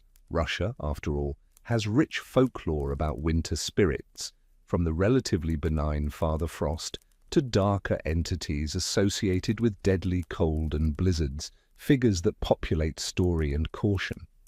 Ritual practices around storms add another layer of mystery, behaviors that seemed to serve both practical and symbolic functions simultaneously. Several sources mention the burning of specific substances before or during storms: resinous wood like pine or fir, certain herbs gathered in summer and dried, sometimes animal fat mixed with aromatic plants, creating smoke with particular qualities. The stated purpose varied depending on who was asked and when, suggesting multiple functions or evolving interpretations. Some said these burning substances helped purify the air in sealed cabins, preventing the buildup of harmful vapors that could accumulate when homes were closed tight against the cold for days at a time. Others claimed they served to ward off illness or misfortune, their smoke carrying protective properties that worked through mechanisms beyond the physical. Still others spoke of them as offerings or acknowledgements, a way of marking the storm's arrival, of showing respect to forces beyond human control, of participating in something larger than mere shelter. The smoke from these fires was sometimes directed out through small gaps in roofs or walls, creating thin columns that rose into the storm, messages sent into chaos. One account, written by a missionary visiting a frontier settlement in the 1830s, describes witnessing a ritual performed at the first sign of an approaching storm, a communal act that preceded practical preparation. The community gathered briefly near a large stone that marked the settlement's center, a landmark that remained visible even when snow obscured everything else. One of the elders placed a handful of grain on the stone, spoke words the missionary couldn't hear over the rising wind, and then each family member added something: a bit of bread, a few drops of water or milk, small items whose significance the missionary couldn't determine. Then they returned to their homes and began their practical preparations, securing shutters and checking provisions, but only after this ritual acknowledgement had been completed. When the missionary later asked about this practice, he received vague answers. It was tradition, it was respectful, it was what had always been done, explanations that explained nothing while suggesting the practice was too fundamental to require justification. No one could or would explain the specific significance of each element or the words that had been spoken, either because the knowledge was protected or because it had become detached from explicit meaning. Such practices seem to exist at the boundary between practical psychology and something more mystical, rituals that helped communities transition from normal time into storm time, that marked the seriousness of what was coming, that provided a sense of having done everything possible, including things beyond the purely physical. Sound plays a curious role in several recorded practices, suggesting that the auditory dimension of winter survival was as important as the physical. Beyond the bone whistles already mentioned, some sources describe the ringing of small bells at specific times during storms, not large church bells, but small handbells or collections of metal objects struck together to create ringing tones that penetrated the wind's roar. The stated purpose was sometimes practical, to signal between homes, to mark the passage of time when days and nights blurred together in darkness, when the usual markers of temporal progression disappeared. But other descriptions suggest deeper significance, functions that went beyond mere coordination or timekeeping. The sound, some said, helped maintain human presence within the storm's overwhelming noise, asserting consciousness against the chaos that threatened to dissolve all structure. It was a way of asserting that people were still there, still conscious, still holding their ground against the wind's howling, still participants in time rather than lost in winter's suspension of normal existence. One account describes a practice of ringing bells at intervals throughout a storm's duration, creating a kind of auditory anchor that helped prevent the psychological dissolution that could occur during days of darkness and isolation. The sound-marked moments created rhythm, reminded those who heard it that others were also enduring, that they were not alone in their struggle even when separated by walls and weather. Certain settlements developed specific storm traditions that seem unique to their locations, suggesting that frontier culture was not uniform but varied according to local conditions and community composition.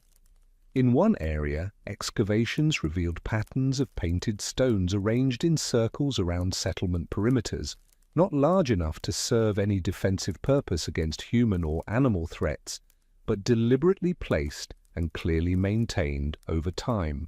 When these stones were analyzed, they showed traces of pigments that would have made them visible even under snow, red ochre and charcoal creating dark marks against white, beacons that remained legible when everything else vanished. The pattern suggested a boundary marker, a claimed space within which the settlement existed, a declaration of human territory in the midst of wilderness. But whether this was primarily practical, helping disoriented people find their way back during storms, or served some protective function is unclear, and perhaps the two purposes cannot be separated. Descendants of that area's settlers describe them as anchor stones, suggesting they helped ground or stabilize the community, though whether this was meant literally or metaphorically was not explained and may not need to be. The relationship between frontier settlers and indigenous storm knowledge remains one of the more complex aspects of this cultural archaeology, a process of transmission and transformation that resists simple narratives. Clearly, significant knowledge transfer occurred. Settlers adopted snowshoe designs, learned to read weather signs, incorporated architectural features from indigenous traditions, taking what worked and adapting it to their own needs and circumstances. But the process wasn't simple transmission from one group to another, not a straightforward adoption of superior techniques by those less skilled. Settlers adapted what they learned, combining it with their own European folk knowledge, innovating based on their specific circumstances, creating solutions that drew on multiple sources without being reducible to any single one. The result was a hybrid culture of winter survival that belonged fully to neither tradition but drew from both, a frontier synthesis that was something new in the world.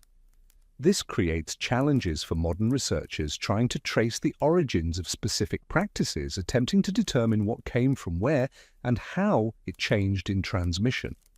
When we find a protective symbol carved into a doorway, is it derived from Evenki tradition, Russian folk belief, or something created on the frontier itself in response to specific needs and conditions? Often the answer is probably all three, a fusion of influences that produce something new, something that couldn't have existed without all its contributing elements. And this fusion wasn't merely practical, not just a matter of combining the best techniques for physical survival. The spiritual or psychological dimensions of storm survival, the ways people maintained hope, meaning, and identity during winter's darkest periods, also show evidence of cultural blending, of different frameworks for understanding, combining, and creating new possibilities. Indigenous concepts of relationship with land and weather mixed with European Christian beliefs and folk superstitions, creating frontier spiritualities that formal religious authorities often viewed with suspicion, but that served crucial functions for those living on winter's edge.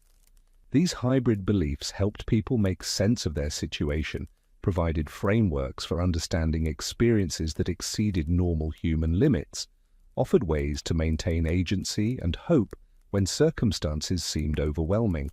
Perhaps the deepest mystery isn't any specific artifact or practice, but the question of how psychological survival was maintained, how human consciousness endured conditions that threatened to extinguish it.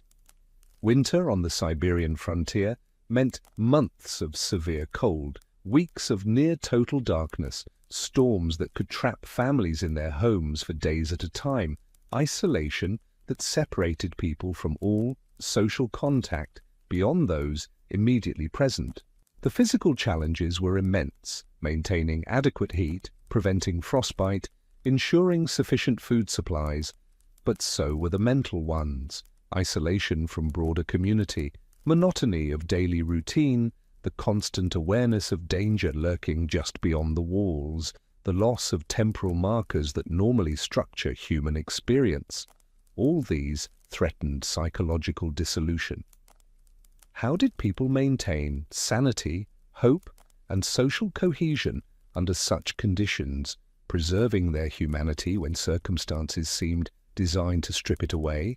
The artifacts and structures we find in archaeological sites must have played roles in this psychological survival, but their exact functions are often unclear because such things are rarely recorded in written documents, relegated to the realm of practice rather than explicit knowledge. The carved spirals, the protective symbols, the underground chambers, the ritual practices, these weren't simply practical tools but ways of creating meaning, structure, and connection in an environment that constantly threatened to dissolve all three. They transformed mere endurance into something purposeful, gave shape to experience that might otherwise have become shapeless, maintained the frameworks of meaning that make human life distinct from mere biological persistence. Some researchers have suggested that the very act of creating these things, carving protective symbols during long winter evenings, maintaining ritual practices, teaching children about storm signs through carved representations, served functions beyond their stated purposes, operating at multiple levels simultaneously. They provided something to do during enforced idleness when outdoor work was impossible, and hands needed occupation, preventing the restlessness that can arise from too much stillness. They created intergenerational connections through shared knowledge, maintaining bonds between old and young when age groups might otherwise have drifted into separate worlds of experience. They gave people a sense of agency and control in situations where control was largely illusory, allowing the feeling of doing something rather than passively accepting whatever winter brought. The mystery then isn't just, what did these objects mean, but how did the practice of creating and using them help people endure? A question that recognizes function operates at multiple levels, that tools serve psychological and social purposes alongside their practical applications. In recent decades, climate researchers studying historical weather patterns have added new dimensions to these mysteries, providing context that makes some practices more comprehensible. Analysis of tree rings, ice cores, and other climate proxies suggests that the period of frontier settlement in Siberia coincided with particularly severe and variable winter conditions, part of what's sometimes called the Little Ice Age, though conditions varied significantly by region and decade. This means the people we're studying weren't just dealing with normal Siberian winters, themselves extreme by most standards, but with conditions that were exceptional even by local standards, pushing against the outer limits of human endurance. This context makes some of the archaeological findings more comprehensible, explaining what might otherwise seem like excessive preparation or overreaction.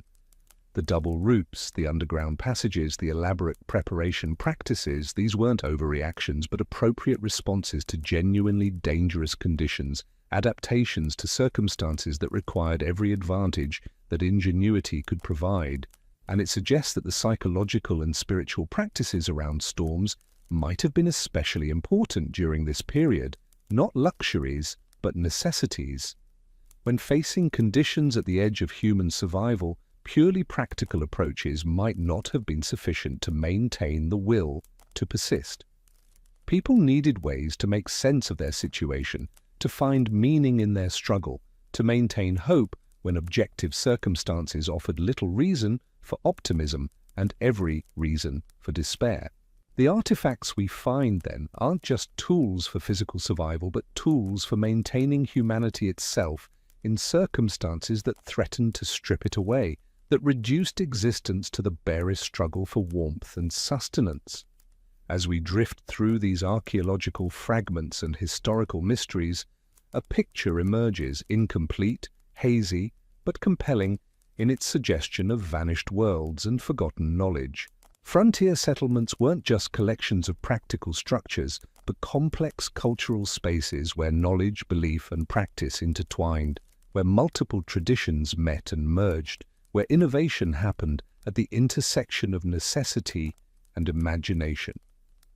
The people who lived there were engaged in a constant process of adaptation, drawing on multiple cultural traditions without being limited to any one of them, innovating based on experience and observation, creating new forms of knowledge that were both deeply practical and richly meaningful. Some of what they created survives in physical form, waiting in ruins and excavation sites to be interpreted by archaeologists and historians attempting to reconstruct vanished ways of life. Much has been lost, practices that existed only in demonstration and memory. Knowledge that was never written down because it seemed too fundamental to require recording, beliefs that died with the last generation that possessed them. And some remains mysterious despite our best efforts at interpretation, artifacts that refuse to yield their full significance to analysis, practices whose purposes we can guess at but never fully know.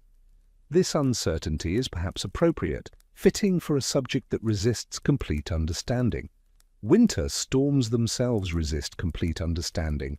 We can measure wind speeds and snowfall amounts, create models that predict their movement and intensity, but the experience of being surrounded by days of howling wind and darkness contains elements that numbers cannot capture. Similarly, the human responses to winter's extremes, the things people did to survive not just physically but psychologically, socially, spiritually, resist reduction to simple explanations or single-cause analyses.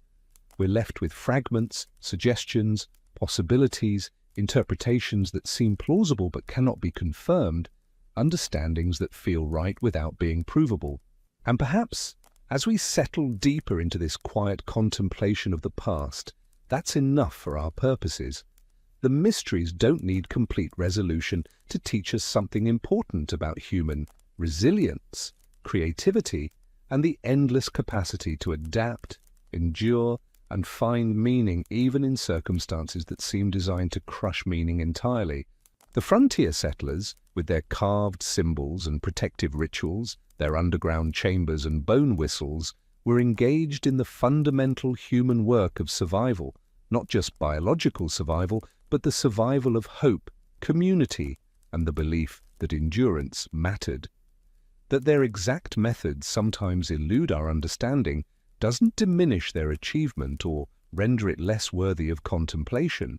It reminds us that some aspects of human experience resist complete documentation or analysis, existing in the realm of lived knowledge that can be demonstrated but not fully explained, that operates through practice rather than theory. And so the mysteries remain, preserved in artifacts and fragments, waiting in the cold earth, like seeds that might still yield understanding to those patient enough to sit with uncertainty and attentive enough to listen to what the silence suggests, to what the gaps in knowledge themselves reveal about the nature of human adaptation to extreme conditions. Let us turn now from the mysteries of common folk and archaeological fragments to another dimension of frontier winter, the world of those who possessed wealth, status, and the resources that such advantages provided. The contrast illuminates not just differences in comfort, but reveals how winter, despite all human attempts to control it, remained a force that humbled even the privileged. The elite on the Siberian frontier were a varied group. Some were government officials sent from European Russia to administer distant territories, their positions secured through family connections or imperial appointment. Others were successful merchants who'd built fortunes on the fur trade, controlling networks of trappers and transportation routes.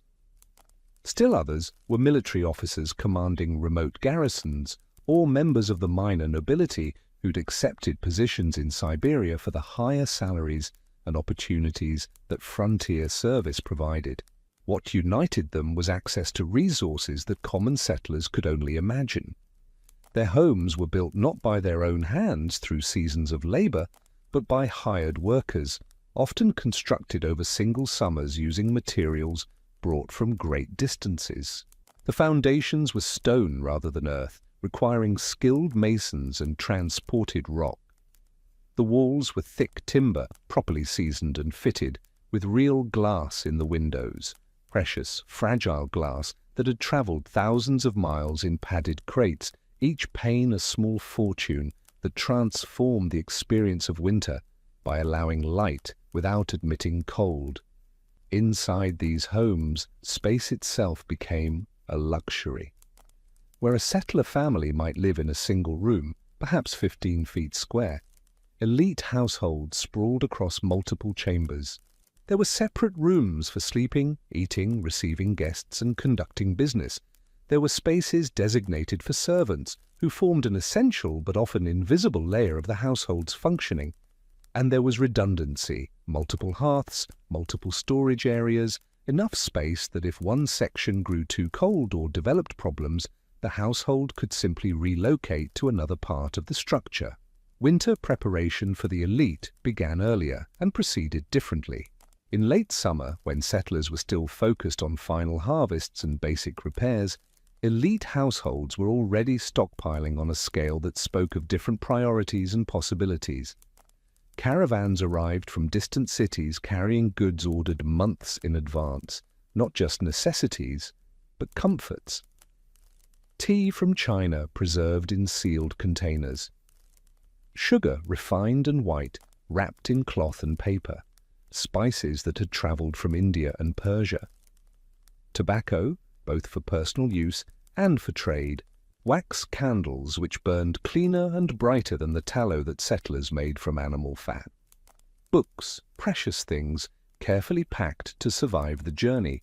Volumes of poetry, philosophy, technical manuals, novels from European presses. These arrivals were events watched by the entire community. The elite pretended not to notice the attention, but the watching mattered. It reminded everyone of the distinctions that structured frontier life, the invisible lines between those who could order tea from China and those who made do with birch bark infusions, between those who read by beeswax candlelight and those who rationed every precious inch of tallow. The physical preparation of elite homes involved delegation. Where a settler personally stuffed every crack with moss and sealed every gap with clay, elite households employed workers for such tasks. Teams of laborers spent weeks in autumn weatherproofing the large structures, replacing damaged roof sections, applying fresh chinking, installing the glass windows if they'd been removed for summer, checking the integrity of stone foundations, clearing gutters and drainage channels. The elite supervised this work, sometimes offering suggestions based on their own observations, but their hands remained clean and their backs unstrung by heavy labor. The firewood requirements for an elite household were substantial. Multiple hearths meant multiple supplies, and the expectation was not just warmth, but comfort. Rooms maintained at temperatures that allowed one to sit in relative ease, to write letters without fingers stiffening, to sleep without piling on every available fur and blanket. Acquiring this much firewood required either extensive land holdings where trees could be harvested, or the wealth to purchase from those who made their living supplying fuel. Either way, it represented resources beyond what most settlers possessed. The wood itself was often superior, properly seasoned hardwoods that burned longer and hotter than the hastily gathered mixture that settlers used. It was split to uniform sizes, stacked in dedicated storage structures that kept it dry and organized, and brought into the house by servants as needed. The elite could afford to be selective. This wood for the main hearth in the receiving room where guests might be entertained. That wood for bedroom fires that would burn through the night. Food preparation for winter showed similar disparities. While settlers dried fish and preserved vegetables in whatever ways they could manage with limited materials, elite households had access to better preservation methods. Salt, that valuable commodity, could be used more liberally. Vinegar for pickling arrived in large quantities. Sugar allowed for preserving fruits in ways that extended both shelf life and palatability. Smoked meats hung in dedicated smokehouses, the smoking process carefully controlled with specific woods chosen for their flavoring properties. Elite pantries before winter were impressive sights. Shelves lined with jars and crocks, barrels of grain and flour, strings of onions and garlic hanging from rafters, dried herbs bundled and labeled, wheels of cheese aging properly, preserved eggs packed in lime or salt. These weren't desperate stockpiles, but abundant reserves, quantities that suggested not just survival, but the maintenance of a lifestyle. Yet for all these advantages, winter pressed upon the elite with its own forms of hardship. The isolation that affected all frontier inhabitants didn't respect social distinctions. When storms closed roads and buried the landscape under snow, even the wealthy found themselves cut off from the networks that supplied their comforts. The last caravan of autumn might arrive in October or November, and after that, no further supplies would come until spring. What had been ordered and stockpiled was all that would be available for the next 4 or 5 months. This created its own anxieties. Had enough been ordered? Would supplies stretch through an unusually long winter? What if certain items ran out, not necessities perhaps, but the small luxuries that made frontier life bearable for those accustomed to them? The prospect of spending January without tea, or February without tobacco, or running out of lamp oil and having to resort to tallow candles like common settlers, these were concerns that might seem trivial compared to starvation or freezing, but they weighed heavily nonetheless. They represented a diminishment of status, a slide toward the conditions of those below them in the social hierarchy. The elite household's relationship to storms themselves was mediated by others. When signs of approaching weather appeared, it was servants who rushed to complete outdoor preparations. It was hired workers who checked the roof, who brought in extra firewood, who secured the animal shelters where horses and livestock waited. The elite might observe this work, might issue instructions or express concerns, but the physical labor and the intimate knowledge of how structures responded to stress belonged to others. This created a curious vulnerability. The elite depended entirely on the competence and loyalty of their servants and workers. If those workers had their own families to protect, and most did, then when a storm approached, priorities could conflict. A servant might complete tasks at the elite household quickly and perhaps less thoroughly than ideal, rushing to return to his own family's needs. A worker might be thorough but resentful, aware that his own children were helping his wife prepare their modest cabin while he secured the windows of someone who would spend the storm in relative comfort. These tensions rarely erupted into open conflict. The economic relationships were too important to jeopardize, and most servants and workers understood that their own winter survival often depended on continued employment. But the tensions existed nonetheless, adding a social dimension to storm preparation that settlers, who relied primarily on their own labor and immediate family, didn't experience in the same way. Inside elite homes during storms, life continued with a semblance of normalcy that would have seemed extraordinary to settlers huddled in single-room cabins. In one room, a fire burned in a proper fireplace with a chimney that drew efficiently, keeping smoke out of living spaces. Candles, real wax candles, provided light for reading or writing. The elite might spend storm days catching up on correspondence, knowing the letters wouldn't be sent until spring, but writing them nonetheless. They read books, sometimes aloud to family members, voices carrying across rooms that remained warm enough to sit in comfort. They played chess or cards, the pieces and cards themselves, often fine things brought from European cities. They maintained routines, meals at regular hours, clothing changed daily, a sense of order imposed against the chaos howling outside. Children in elite households experienced winter storms differently than settler children. They weren't expected to contribute to survival in the same immediate ways. They might fetch things for adults or help with minor tasks, but the burden of preparation and maintenance fell on others. This created different childhood memories, different relationships to winter. Elite children might remember storms as times of closeness with parents who couldn't escape to work, as opportunities for storytelling and games, as periods when normal lessons and expectations relaxed slightly. For settler children, storms meant work, tending fires, caring for younger siblings, helping stretch limited supplies, responsibilities that shaped them into competent adults quickly. Yet even elite children felt the weight of storms. The howling wind frightened them just as it frightened all children. The darkness pressed on them, the sense of being trapped, unable to go outside, unable to see friends or move freely.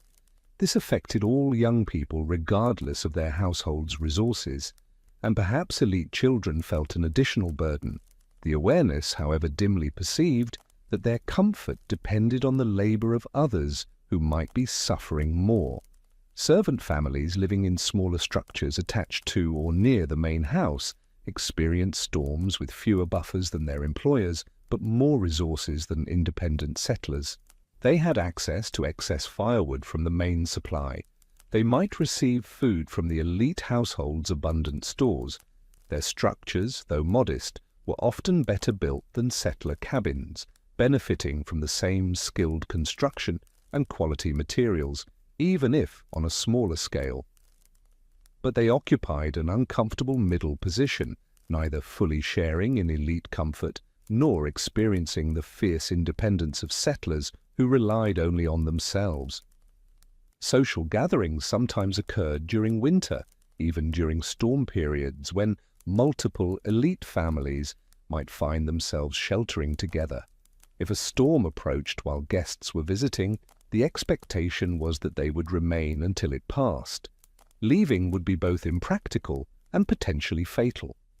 So the elite household expanded to accommodate visitors, creating temporary living arrangements that brought together people who might not ordinarily spend days in close proximity. These forced gatherings could be pleasant, shared meals, conversation, entertainment, but they could also reveal tensions, create conflict, or simply become tedious as days stretched into each other with the same faces, the same conversations, the same careful maintenance of social niceties in cramped circumstances. The elite also faced unique challenges in maintaining their social positions during winter. Status on the frontier was partly about resources, but it was also about performance, the ability to demonstrate through clothing, speech, manners, and lifestyle that one belonged to a different class than the common settlers. Winter made this performance harder. Clothing became purely functional. Even the wealthy bundled into furs and heavy fabrics that obscured the fine tailoring of what lay underneath. The carefully cultivated differences in appearance that marked social distinction in summer largely disappeared under the necessities of winter dress. Hygiene, that marker of civilization, became challenging. Bathing required heating large quantities of water, a resource-intensive process that even the wealthy might limit during the coldest months. Hair, skin, clothing, all suffered from the long months of cold, smoke, and limited washing. The elite might maintain standards longer or better than settlers, but they couldn't entirely escape the leveling effect of winter's demands. There was also the question of purpose. Settlers knew why they were on the frontier: land, opportunity, escape from worse circumstances in European Russia. Their relationship to hardship was direct and comprehensible, but the elite were often there by choice, or at least by acceptance of positions that could have been refused. They traded the comforts of established cities for higher salaries, greater opportunities for advancement, or escape from social failures elsewhere. Winter forced them to confront the reality of that choice. Was the enhanced income worth months of isolation? Was the advancement in rank or position worth the fear that came with each approaching storm? These weren't questions that could be easily answered, and they created a particular kind of psychological burden. The awareness that suffering was in some sense voluntary, chosen, and therefore perhaps meaningless. The elite relationship with the indigenous peoples of the region also took on different dimensions. Where settlers often interacted with the Evenki, Yakut, and other groups as practical equals, trading knowledge, learning survival skills, sometimes intermarrying, the elite maintained more distance. They employed indigenous guides and workers, purchased furs through indigenous trappers, but the relationships were more clearly transactional. There was less opportunity or necessity for the kind of cultural exchange that shaped settler practices. This meant the elite often remained more culturally European even after years on the frontier, maintaining traditions and attitudes from distant cities while living in circumstances those traditions hadn't anticipated. This cultural conservatism sometimes worked against them. Indigenous storm wisdom, which had helped settlers survive, reached the elite only in filtered or partial forms. They might know in general terms that certain sky conditions meant storms were coming, but they lacked the detailed embodied knowledge that settlers acquired through direct teaching and experience. They were cushioned by resources but also isolated by status from information that might have helped them prepare more effectively. When things went wrong, the consequences could be dramatic. A storm that arrived unexpectedly while supplies were low or while servants were away visiting their own families could transform an elite household's advantages into vulnerabilities. The large house required more fuel to heat, and if firewood hadn't been properly staged, previously comfortable rooms could become dangerously cold. Multiple hearths meant multiple fires to maintain, and if there weren't enough people to tend them through the night, some might go out. Glass windows, that marker of civilization, could crack under extreme temperature stress, admitting cold that cheaper hide coverings might have blocked. And the psychological shock of discomfort for those unaccustomed to it could be as debilitating as the physical reality. There are accounts, rare but revealing, of elite families who suffered during storms despite their resources. A merchant family whose main chimney developed a crack during a storm, filling their house with smoke and forcing them to retreat to a single room with a small stove, living for 4 days in conditions barely better than a settler cabin. An official's family whose servant families all fled to their own homes when an unexpected second storm approached, leaving the official and his wife to manage preparations themselves, work they'd never done and didn't fully understand, resulting in a roof partially collapsing under snow weight that should have been cleared days earlier. These failures were usually hushed up, not spoken of widely, because they undermined the social narratives that justified elite status. If the wealthy and educated couldn't protect themselves better than common settlers, what legitimized their advantages? But the stories circulated quietly nonetheless, becoming cautionary tales and sources of some satisfaction for those lower on the social hierarchy. As winter progressed and storms accumulated, the elite faced a particular kind of monotony.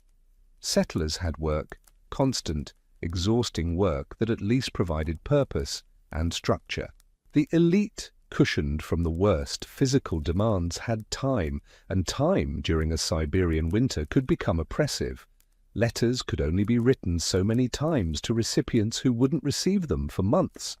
Books could be reread, but even the largest personal library held only so many volumes. Conversations recycled the same topics, the same memories, the same complaints and hopes. Days blended together in ways that made tracking time difficult. Was it Tuesday or Wednesday? Had it been 2 weeks since the last storm or 3? This temporal dissolution affected everyone on the frontier, but the elite, with more waking hours not consumed by survival labor, experienced it with particular intensity. Some found productive ways to fill the time. They wrote extensively memoirs, observations of frontier life, technical treatises on trade or governance. They taught their children not just basic literacy, but music, languages, mathematics, history, attempting to recreate European education in the wilderness. They planned for spring and summer, making lists and diagrams and schemes that might or might not prove practical when the weather finally broke. Others struggled more. Alcohol consumption, always a concern in isolated populations, could become problematic for the elite who had better access to supplies of vodka, wine, and spirits. The line between having a drink to pass the evening and drinking to escape awareness of the long, dark hours was thin and easily crossed. And there were darker outcomes, accounts of depression, of strange behaviors, of the psychological unraveling that isolation and monotony could produce, even in, perhaps especially in, those who'd prided themselves on their education and self-control. Yet spring would come for the elite as it came for everyone. The first thaw, the first mud, the first possibility of travel and communication with the larger world. The elite often experienced this transition more acutely than settlers. They'd been waiting not just for warmth and light, but for the resumption of social life, for letters from distant places, for the arrival of new supplies ordered the previous year, for confirmation that the world beyond the frontier still existed and they were still connected to it. The first caravans of spring brought mail that had accumulated in distant cities over the winter months. For the elite, these letters were lifelines, news of family, updates on political changes, business correspondence that would shape the coming year's activities. Opening these letters was ritual, often done in company with other elite families who'd gathered to share the occasion. Sometimes the news was welcome, a promotion, a healthy birth in the extended family, successful business transactions.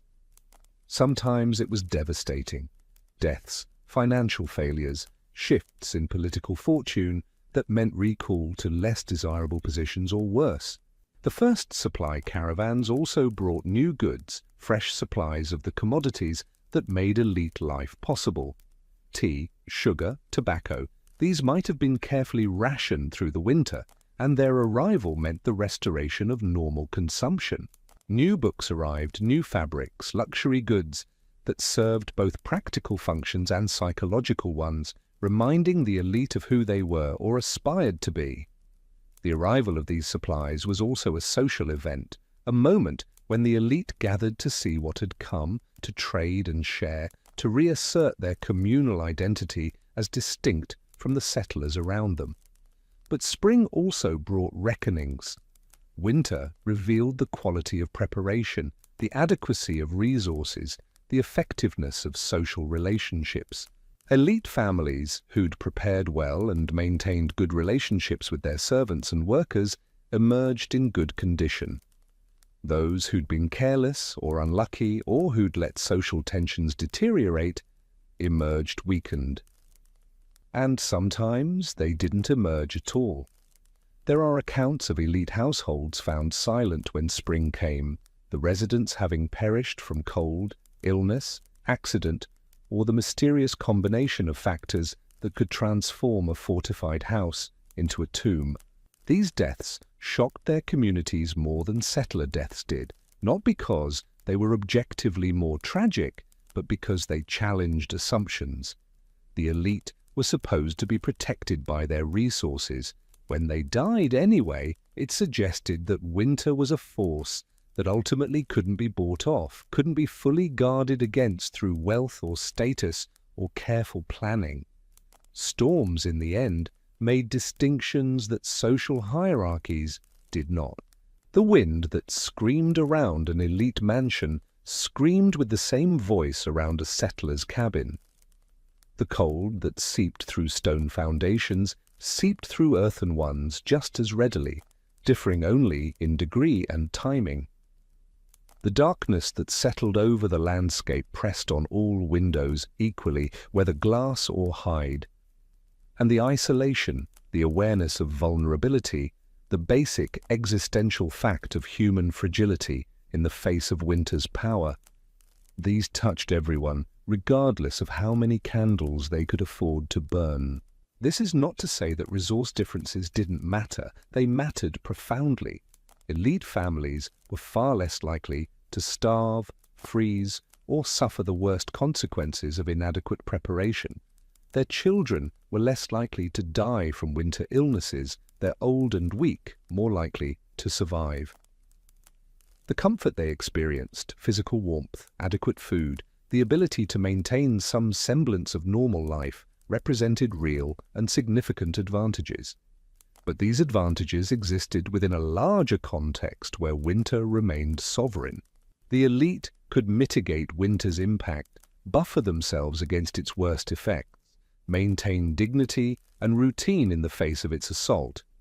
But they couldn't escape it, couldn't transcend it, couldn't achieve the kind of security that would have allowed them to forget, even briefly, where they were and what season held them in its grip. In this sense, frontier winter created a strange sort of equality. Not an equality of experience. The settler and the official lived very different winters, but an equality of subjection. All were winter's subjects, all lived under its law, all waited for its permission to resume normal life. The social hierarchies that structured frontier society during summer remained intact during winter, but they were revealed as human constructions, provisional and somewhat fragile, sustained by continued effort and prone to disruption. Winter cared nothing for rank or wealth. It tested everyone according to the same basic criteria. Had you prepared adequately? Did your structure hold? Could you maintain fire and hope through the long darkness? Those who failed these tests suffered regardless of their social position. Those who passed them survived, and survival on the winter frontier was its own form of achievement, one that levels even as it preserves distinctions. As we consider these contrasts, the merchant in his book-lined study and the settler in his single-room cabin, both listening to the same storm, both waiting for the same spring, we might reflect on what winter reveals about human society. The structures we build, the hierarchies we maintain, the distinctions we enforce, all of these continue to function during winter, but they're also exposed as contingent, dependent, ultimately secondary to more basic questions of survival and endurance. The elite needed their servants and workers as much as or more than those workers needed employment. The resources that defined elite status had to be prepared, transported, stored, and managed by others. The knowledge that preserved life during winter storms came often from those lowest on the social hierarchy: indigenous people, experienced settlers, servants who'd lived through more winters than their employers. Winter, then, didn't so much eliminate social hierarchies as reveal their basis in mutual dependence and the limits of what any position could provide. And perhaps there's something quietly democratic in this, the way winter treated the frontier as a single entity, pressing on all its inhabitants, testing all equally, even while acknowledging that some had better tools for meeting those tests. The storm that buried the settlement in snow didn't inquire about who lived in which structure. The cold that settled over the landscape didn't modulate its severity based on property lines or social status. Everyone woke to the same grey light, everyone heard the same wind, everyone felt the same underlying truth, that they were small, vulnerable, and dependent on preparations made months earlier and choices made in moments now past. In this shared vulnerability, there was perhaps a kind of community, one that cross-cut the social divisions that organized frontier life during easier seasons. Not that the divisions disappeared, they didn't, but that they became less absolute, less defining. The elite who treated their servants dismissively during summer might find themselves dependent on those same servants' knowledge when winter storms approached. The settler who'd resented elite privilege might find that privilege offered no escape from the fear that came with each approaching storm. And in these moments of recognition, however brief or incomplete, the frontier population glimpsed a common humanity, a shared condition that winter imposed and that no amount of resources or status could fully overcome. This is not a comfortable truth, and perhaps that's why it's rarely recorded in official documents or elite memoirs. To acknowledge it would be to acknowledge the limits of power, the incompleteness of security, the ways that human pretensions to control and distinction exist only within narrow parameters that nature, in the form of winter storms, periodically erased, or at least severely challenged. But the truth persists nonetheless, written not in documents, but in the landscape itself, in the ruins of elite mansions that fell to winter, just as settler cabins did, in the anonymous graves where social rank meant nothing, in the shared memory of those who survived and who understood, however they expressed it, that winter had taught them something about what mattered and what didn't, about what could be relied upon and what was revealed as temporary, contingent, and ultimately unable to protect against the deepest cold. We have traveled together through the long hours of preparation and waiting, through the stories of those who endured, and the mysteries they left behind, through the contrasts of privilege and poverty that winter both preserved and challenged. Now, as our journey through these frozen landscapes draws to a close, let us rest a moment and reflect on what these distant struggles might whisper to us across the centuries. The settlers who stuffed moss into cabin walls and counted their firewood pieces with anxious care are gone now. The elite who maintained their book collections and rationed their imported tea are gone as well. The storms they prepared for have long since blown themselves out, leaving no trace except in the weathered wood of ruins and the faint impressions in historical records. Yet something of their experience persists, something worth carrying forward into our own comfort. They knew things we have largely forgotten. They knew that survival required attention, not dramatic gestures or heroic moments, but the steady accumulation of small, careful actions repeated with consistency. They knew that preparation was a form of care, both for oneself and for those who depended on you. They knew that winter would come regardless of wishes or fears, and that the only reasonable response was to meet it with whatever resources and knowledge one possessed. They understood, too, the limits of control. No amount of preparation guaranteed survival. Roofs could collapse despite reinforcement. Fires could go out despite careful tending. Illness could strike the most prepared household. Storms could exceed all predictions and preparations. In the face of this uncertainty, they prepared anyway, not because preparation ensured success, but because it was what could be done, and doing what could be done was how one maintained dignity and hope in circumstances that offered no guarantees. There was a kind of wisdom in this, a philosophical stance toward life that we, in our climate-controlled homes with our reliable power grids and our emergency services, have less occasion to develop. We have succeeded largely in insulating ourselves from the kind of elemental vulnerability that shaped frontier existence. This is an achievement worth celebrating. Fewer people die from exposure, fewer children lose parents to winter storms, fewer families face the stark choice between freezing and burning their furniture. But perhaps we've lost something too, or at least let it atrophy, the capacity to sit with uncertainty while taking meaningful action, the knowledge that comfort is contingent and precious, the awareness that human life exists within larger systems, weather, seasons, natural cycles, that continue regardless of our preferences. The understanding that community isn't just a pleasant social arrangement but a practical necessity, that we depend on each other in ways both obvious and subtle. Consider the quietness of their preparation. There was no panic in how Marta reinforced her cabin or helped her neighbors. There was no drama in the settlers' methodical transfer of firewood from outside stack to interior wall. There was simply work, done steadily, done completely, done with the full awareness of its importance. In our age of constant stimulation and manufactured urgency, there's something almost revolutionary about this calm purposefulness, this ability to do what needs doing without emotional amplification or performative stress. Consider, too, the way they held knowledge. Storm reading wasn't learned from books but from observation, from teaching, from the slow accumulation of experience. It was embodied knowledge, felt in the sinuses and joints, perceived through changes too subtle for instruments to measure. This kind of knowing is increasingly rare in our data-rich world, yet it represents something fundamental about human capability, our ability to attune ourselves to our environment, to develop senses we didn't know we possessed, to become, through attention and practice, competent in ways that can't be quickly transmitted or easily explained.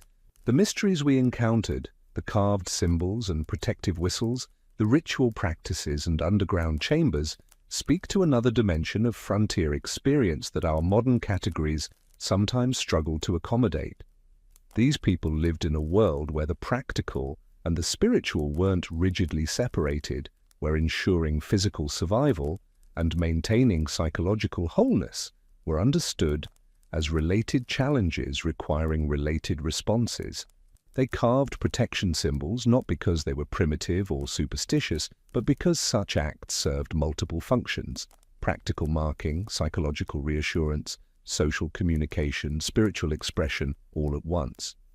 We tend to pass these functions into separate categories, but perhaps they understood something we've forgotten about how humans actually work, about how we need to engage with our circumstances on multiple levels simultaneously to maintain our full humanity. And the social dimensions of their experience offer their own quiet lessons. The frontier didn't eliminate inequality. If anything, the harsh conditions made resource differences more consequential. But it did reveal the interdependence that underlies all human social arrangements. The elite needed their servants' knowledge and labor. The settlers needed the markets and networks that elite merchants maintained. The communities needed both practical competence and symbolic leadership, both physical work and social cohesion. Winter made these dependencies visible in ways that more forgiving seasons might obscure. Perhaps there's guidance here for how we might think about our own social arrangements, our own inequalities, our own questions about what we owe each other and why. As you settle deeper into rest now, perhaps pulling your blankets closer or adjusting your pillow, consider for a moment the extraordinary privilege of your comfort. The warmth that surrounds you required no hours of wood gathering, no careful rationing of fuel, no anxious calculation of whether supplies would last. The roof above you doesn't groan under snow weight. The walls around you don't admit needles of freezing air through gaps in the chinking. If you're cold, you adjust a thermostat. If you're hungry, you walk to a kitchen where food waits in refrigerators and cupboards acquired not through months of careful preservation but through a simple trip to a store. This is miraculous, truly. Not in a religious sense, but in the sense of being marvelous, extraordinary, almost impossible from the perspective of those frontier families we've been visiting. They would have struggled to imagine the casual comfort in which you rest tonight. The idea that warmth could be summoned with a dial, that light could appear at the flick of a switch, that winter could be reduced to a merely visual phenomenon observed through windows from inside spaces maintained at constant temperature. These would have seemed like fantasies, dreams of paradise. Yet here we are, living in what they would have considered a kind of heaven. And perhaps that recognition can serve us, can remind us that comfort is not natural or inevitable, but the product of accumulated human effort and innovation. The furnace that warms your home, the insulation in your walls, the power grid that delivers electricity, the supply chains that keep stores stocked. All of these represent the work of countless people, the application of knowledge built over generations, the organization of systems vastly more complex than anything the frontier knew. We are not preparing for winter storms in the way those settlers did, but we are beneficiaries of those who prepared the world that makes our comfort possible. And maybe, as you drift towards sleep, you can carry some small appreciation for that. Not guilt. Guilt serves no one, but appreciation, awareness, perhaps a gentle commitment to not take your comfort entirely for granted, to remember occasionally that it rests on foundations both material and social that require maintenance, attention, and the continued willingness of people to do the unglamorous work that keeps systems functioning. The settlers who are the subject of our story didn't think of themselves as heroes, and we shouldn't romanticize them either. They were people caught in circumstances, doing what they could to survive, making choices that ranged from wise to foolish, succeeding and failing in roughly the proportions that humans always do. Some were generous and some were selfish. Some were competent and some were careless. Some built communities that supported each other, and some fostered tensions that made hard times harder. They were, in other words, human, which means they were complicated, contradictory, and only partially aware of the meanings their lives might hold for those looking back across time. But in their ordinary struggles, in their preparations and fears and small victories, they reveal something about the human condition that remains relevant. We are vulnerable creatures, dependent on complex systems we don't fully control, living always with uncertainty about what the future holds. We respond to this vulnerability by preparing, by learning, by creating communities of mutual support, by developing knowledge and passing it forward, by making the best choices we can with the information and resources available to us. And we endure, sometimes barely, sometimes with grace, sometimes with both at different moments. The frontier winter, in its extremity, simply made these basic facts more visible. We face our own storms, different in form but similar in requiring preparation, attention, and the willingness to do what can be done in the face of uncertainty. Our challenges are climate change, social division, technological disruption, the everyday difficulties of making lives work in circumstances that often feel beyond our control. Like the frontier settlers, we can't eliminate these challenges or guarantee outcomes. But we can prepare thoughtfully, learn from experience and from each other, take care of what's within our power to protect, and maintain hope, not as blind optimism, but as commitment to continuing effort.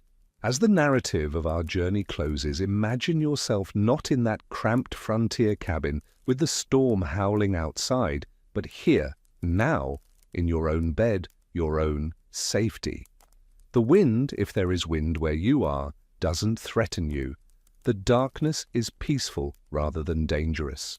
The night ahead holds not a test of survival, but simply rest, the restorative sleep that your body needs, and that you can take secure in the knowledge that morning will come without requiring anything from you except that you wake to meet it. Feel the weight of your blankets, the softness of your pillow, the comfortable temperature of the air around you. Let your muscles relax, releasing whatever tension they've been holding. Your shoulders can drop, your jaw can unclench, your hands can open. You've prepared for this day's end simply by being here, by making it to this moment, and that's enough. There's nothing more required of you tonight. The settlers we've journeyed with are at rest now too, in the permanent rest that comes at the end of all lives. Their struggles are over, their preparations, successful or not, have long since served their purpose. The storms they feared have blown out and dissipated into air, leaving behind only the stories we tell and the quiet lessons we might draw if we're patient enough to listen. You carry forward something of their experience now, having walked through it in imagination. Not the hardship itself, you're spared that, but perhaps some small measure of perspective on your own comfort, some appreciation for the effort that survival required and still requires, though in different forms, some recognition of the human capacity to endure, and the value of preparation even when outcomes remain uncertain. Let these thoughts settle gently as you settle into sleep. Let the story fade like twilight fading, leaving only a soft impression, a quiet mood, a sense of having traveled somewhere distant and returned safely. The frontier winter exists now only in memory and imagination, but the present moment, your moment, this moment of rest and peace, is real and yours. Tomorrow will bring its own requirements and possibilities, its own small preparations and choices. But tomorrow is not now. Now is for releasing the day, for letting go of effort and attention, for allowing yourself to drift into the restorative darkness that asks nothing of you except that you accept its gift. The storms of history have passed. The storms of tomorrow haven't yet arrived. And in this quiet space between, this gentle, protected present where you rest in comfort and safety, there is only peace, only breath, slowing, only awareness, dimming, only the soft descent into sleep that comes when the day's journey is complete and the mind finally grants permission to let go. May your rest be deep and undisturbed. May you wake refreshed, carrying perhaps some small fragment of this journey with you, not as burden but as quiet knowledge, not as anxiety but as appreciation. May you remember, when you encounter your own storms in whatever form they take, that preparation is possible, that community matters, that knowledge can be learned and passed forward, and that humans have always found ways to endure what seemed unendurable by doing what could be done with care and attention. And may you remember too that comfort, when you have it, is precious, not to be taken for granted but received with gratitude, enjoyed fully, and perhaps shared when the opportunity arises. The settlers prepared their cabins against winter's assault. We prepare our lives against our own uncertainties. The work continues, generation to generation, each doing what they can with what they have, and somehow, collectively, humanity endures.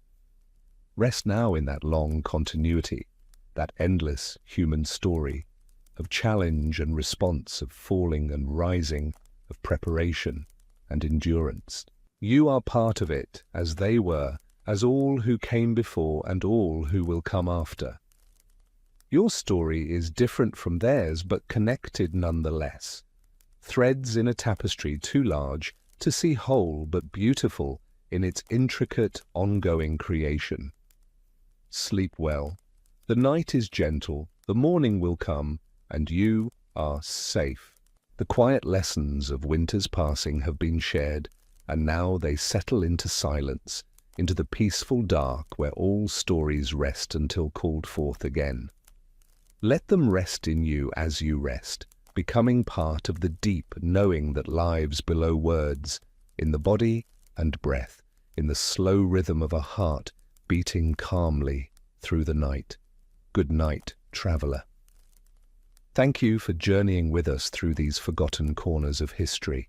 May your dreams be calm, your sleep be deep, and may you wake to warmth and light, carrying forward some small ember of what we've shared here, a quiet ember that might, when you need it, remind you of your own strength, your own capacity to prepare and endure, your own place in the long human story of meeting winter, in whatever form it comes, with attention, care, and the stubborn, patient hope that has always carried our kind through the darkest seasons into spring.